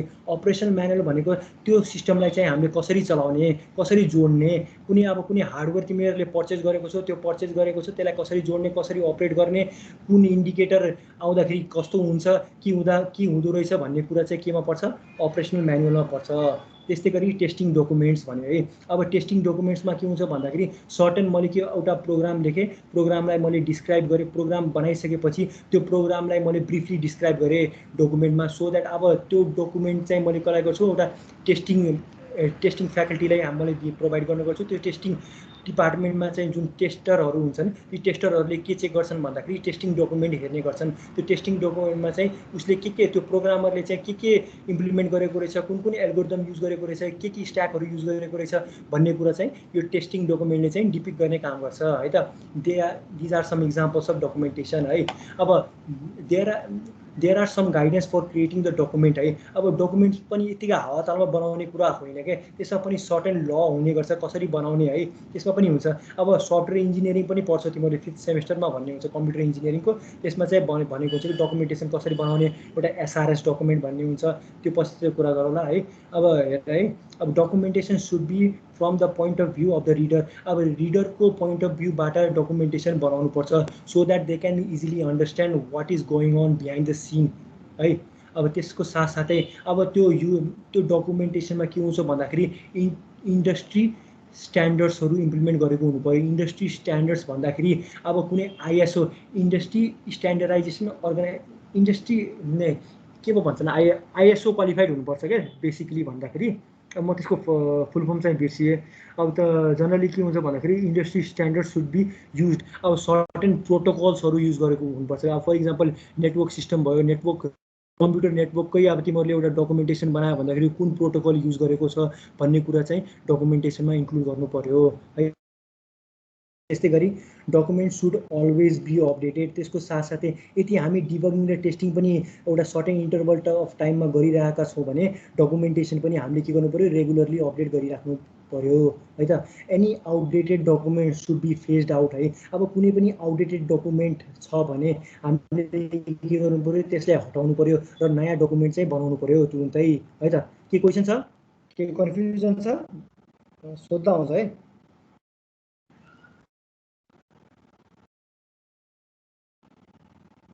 आयो त आवाज? हेलो, छैन दाइ, आवाज आइरहेको छ मेरो? आइडिया छ दाइ। त्यही त भने बुझियो दाइ। ल त ल है, रुक। यहाँसम्म केही कन्फ्युजन त छैन नि? केही कन्फ्युज छैन दाइ। ल त ल है, ल त्यति आजको लागि चाहिँ यति नै है। अब भोलि पनि हजुर दाइ यो कम्पाइलर र आइडिईमा चाहिँ के फरक छ? कम्पाइलर र आइडी भनेको त धेरै फरक छ नि भाइ। इन्टिग्रेटेड डेभलपमेन्ट इन्भाइरोमेन्ट हो कि आइडी भनेको। कस्तो भन्दाखेरि जनरली कस्तो भन्दाखेरि अहिले हामीले इन्स्टल गरेको छु आफ्नो कम्प्युटरमा भन्दाखेरि VS कोड इन्स्टल गरेको छु। त्यस्तै गरी है आइडी भनेको इन्टिग्रेटेड डेभलपमेन्ट इन्भाइरोमेन्ट नै हो। एकैछिन है म त्यो एकछिन बिर्सिएँ आइडी भनेको ल एकैछिन आइडी म फुल फर्म चाहिँ बिर्सिएँ। इन्टिग्रेटेड डेभलपमेन्ट इन्भाइरोमेन्ट नै हो है। अब इन्टिग्रेटेड डेभलपमेन्ट इन्भाइरोमेन्टमा जनरली के हुन्छ भन्दाखेरि अब हामीले एप्लिकेसन सफ्टवेयरमा के गर्छौँ अब VS कोड हामीले इन्स्टल गर्छौँ है, त्यो चाहिँ अब टेक्स्ट एडिटरमा पऱ्यो। अब आइडी भनेको के हो भन्दाखेरि अब इन्टिग्रेट सर्टेन एउटा इन्भाइरोमेन्ट चाहिँ प्रोभाइड गरेको हुन्छ क्या। अब फर इक्जाम्पल थुप्रै आइडी तिमीले पाउने गर्छ हेर है, आइडीको इक्जाम्पलमा थुप्रै छन्, म अहिले नाम बिर्सेँ। अब हेर त नेटबिन्स भयो, इन्टेलिजेन्ट, अब यो भिजुअल स्टुडियो कोड पनि आइडीमा पर्ने गर्छ। यसमा चाहिँ के गर्न सक्छौ भन्दाखेरि अब कोडिङहरू तिमीले गर्न सक्छौ क्या। एउटा इन्टिग्रेटेड म देखाउँछु ल। हजुर दाइ, हजुर बुझाइदिनु भाइहरूलाई आइडी भनेको। यो स्क्रिन म सेयर गरेँ। हुन्छ। यो अहिले तिम्रो स्क्रिनमा जे देखिरहेछौ नि यो चाहिँ हाम्रो आइडिई नै हो क्या। यसलाई के भन्छ भन्दाखेरि आइडिई किन भनेको भन्दाखेरि इन्टिग्रेटेड डेभलपमेन्ट इन्भाइरोमेन्ट भनेको के कोडिङ गर्नलाई त जब तिमीले जस्ट लेख्ने नै रहेछ नि होइन। यो कुरा लेख्नलाई आएर त S include studio dot H in int main return 0 यो जे लेखिरहेको छु यो कुरा मैले नोटप्याडमा लेख्न सक्दैन थिएँ र। यसरी इमेजिन गर त जेमा पनि लेख्न सक्छु नि म, नोटप्याडमा लेखौँ अथवा MS वर्डमा गएर पनि लेख्न सक्छु, जेमा पनि गएर लेख्न सक्छु नि त होइन। तर मैले यसमा नै किन लेखेँ भन्दाखेरि चाहिँ मैले आइडिई नै किन चुज गरेँ भन्दाखेरि चाहिँ इन्टिग्रेटेड भनेको जोडिएको भन्ने कुरा बुझ्छ। कोडिङ गर्दाखेरि जे कुराहरू सबै एक ठाउँ चाहिन्छ नि त्यो सबै कुरालाई जोडेर एकै ठाउँ राख्छ भने त्यसलाई आइडिई भन्छ क्या। जस्तै अब मैले यो कोड लेखिसकेँ, यो कोड मैले केमा लेखिरहेको छु हाई लेभलमा लेखेको छु। अब हाई लेभलमा लेखेको कुरालाई मैले केमा लानुपर्ने छ लो लेभलमा लानुपर्ने छ। हो त्यो लो लेभलमा लान त मैले अर्को एक्स्ट्रा केही प्रोग्राम चलाउनु पर्ने रहेछ नि त होइन। हो त्यही भएर मैले नोटप्याडमा नलेखेको। नोटप्याड के हो एउटा जस्ट सिम्पल प्रोग्राम हो, एउटा सिम्पल सफ्टवेयर हो। तर मैले यसमा आइडिईमा किन लेखेँ भन्दाखेरि चाहिँ अब यसलाई मैले यो हाई लेभलमा लेखिसकेपछि मेसिन लेभलमा लानु पर्नेछ नि त। मेसिन लेभलमा लानको लागि मलाई के गरिदिएको छ यसले यहाँनिर राखिदिएको छ बटन, यसरी सजिलो बनाइदिएको छ सबै कुरा। मलाई जे गर्नुपर्छ नि सी प्रोग्रामिङ गर्दाखेरि र कोड गर्नु पऱ्यो, कोड गरेपछि त्यसलाई कम्पाइल गरेर मेसिन लेभलमा लानु पऱ्यो, मेसिन लेभलमा लगिसकेपछि रन गरेर आउटपुट पनि देखाउनु पऱ्यो। यो सबै जुन काम गर्नुपर्ने छ मैले त्यो सबै चाहिँ के गरिरहेको छ एउटा सफ्टवेयरभित्र, एउटा मात्रै सफ्टवेयरभित्र यसरी सबै एका ठाउँ इन्टिग्रेट गर्छ भने त्यसलाई भन्छ आइडिई इन्टिग्रेटेड डेभलपमेन्ट इन्भाइरोमेन्ट। तिमीले सफ्टवेयर बनाउन डेभलप गर्नको लागि चाहिनुपर्ने के कुरा हो सबै एकै ठाउँ एउटै इन्भाइरोमेन्टमा के गरेको छ इन्टिग्रेट गरेको छ, जोडिएको छ भनेको त्यो चाहिँ आइडिई के बुझ्यौ। अब कम्पाइलर भन्ने कुरा जुन गऱ्यौ नि आइडिईमा चाहिँ कम्पाइलर हुने हो। कम्पाइलर भनेको एउटा मात्रै काम हो कि जस्ट तिम्रो हाई लेभललाई के लानु पर्यो मेसिन लेभलमा लैजाने काम मात्रै कम्पाइलरको हो। कम्पाइलरको त्योभन्दा बढी अरू काम केही पनि होइन, ठिक छ। अब तिमीले त्यो लेख्नुपर्ने चाहिँ के हो तिमीले लेख्नु त पर्यो नि त। कम्पाइलरले अब तिम्रो अहिले सीको लागि कम्पाइलर चाहिरहेको छ, तिमीले भोलि कोड पाइथनमा गऱ्यो भने तिमीलाई इन्टरप्रेटर चाहिन्छ, त्यतिखेर इन्टरप्रेटर युज गर्छौ। यो भनेको त्यही भएर कम्पाइलरलाई कसरी बुझ्नु पर्यो भन्दाखेरि चाहिँ आइडिई भित्र पनि एउटा सानो प्रोग्राम रहेछ। अहिले हामीले सिम्पली बुझ्दाखेरि सुरुमा बुझ्दाखेरि चाहिँ कसरी बुझ्नु पर्यो भन्दा यो अगाडिको बटन जुन छ नि यो बटन हो, यो बटन चाहिँ कम्पाइलर रहेछ। यसले चाहिँ एउटा सफ्टवेयर चलाउने रहेछ ब्याकग्राउन्डमा। त्यो सफ्टवेयरले के गर्ने रहेछ भन्दाखेरि मैले यहाँ भर्खर जुन अक्षरमा लेखिरहेको अल्फाबेटमा लेखिरहेको कुराहरू छ हाई लेभलमा लेखेको यो कुराहरूलाई चाहिँ के गर्छ भन्दाखेरि चाहिँ मेसिन लेभलमा लैजाने काम गर्ने रहेछ भनेर बुझ्नु पर्यो, ठिक छ। हस् दाइ हस्, बुझ्यो त? हजुर बुझेँ। इन्टिग्रेटेड डेभलपमेन्ट इन्भाइरोमेन्ट हो आइडिई भनेको है त। अनि कम्पाइलर र आइडिईमा चाहिँ धेरै फरक छ। ल आजलाई चाहिँ यति नै गरौँ। अब भोलि पनि यही टाइममै आउला नि त है, 5 बजीतिर, 5 देखि 6 बजीसम्म राखौँ। च्याप्टर 1 चाहिँ सकियो है तिमीहरूको।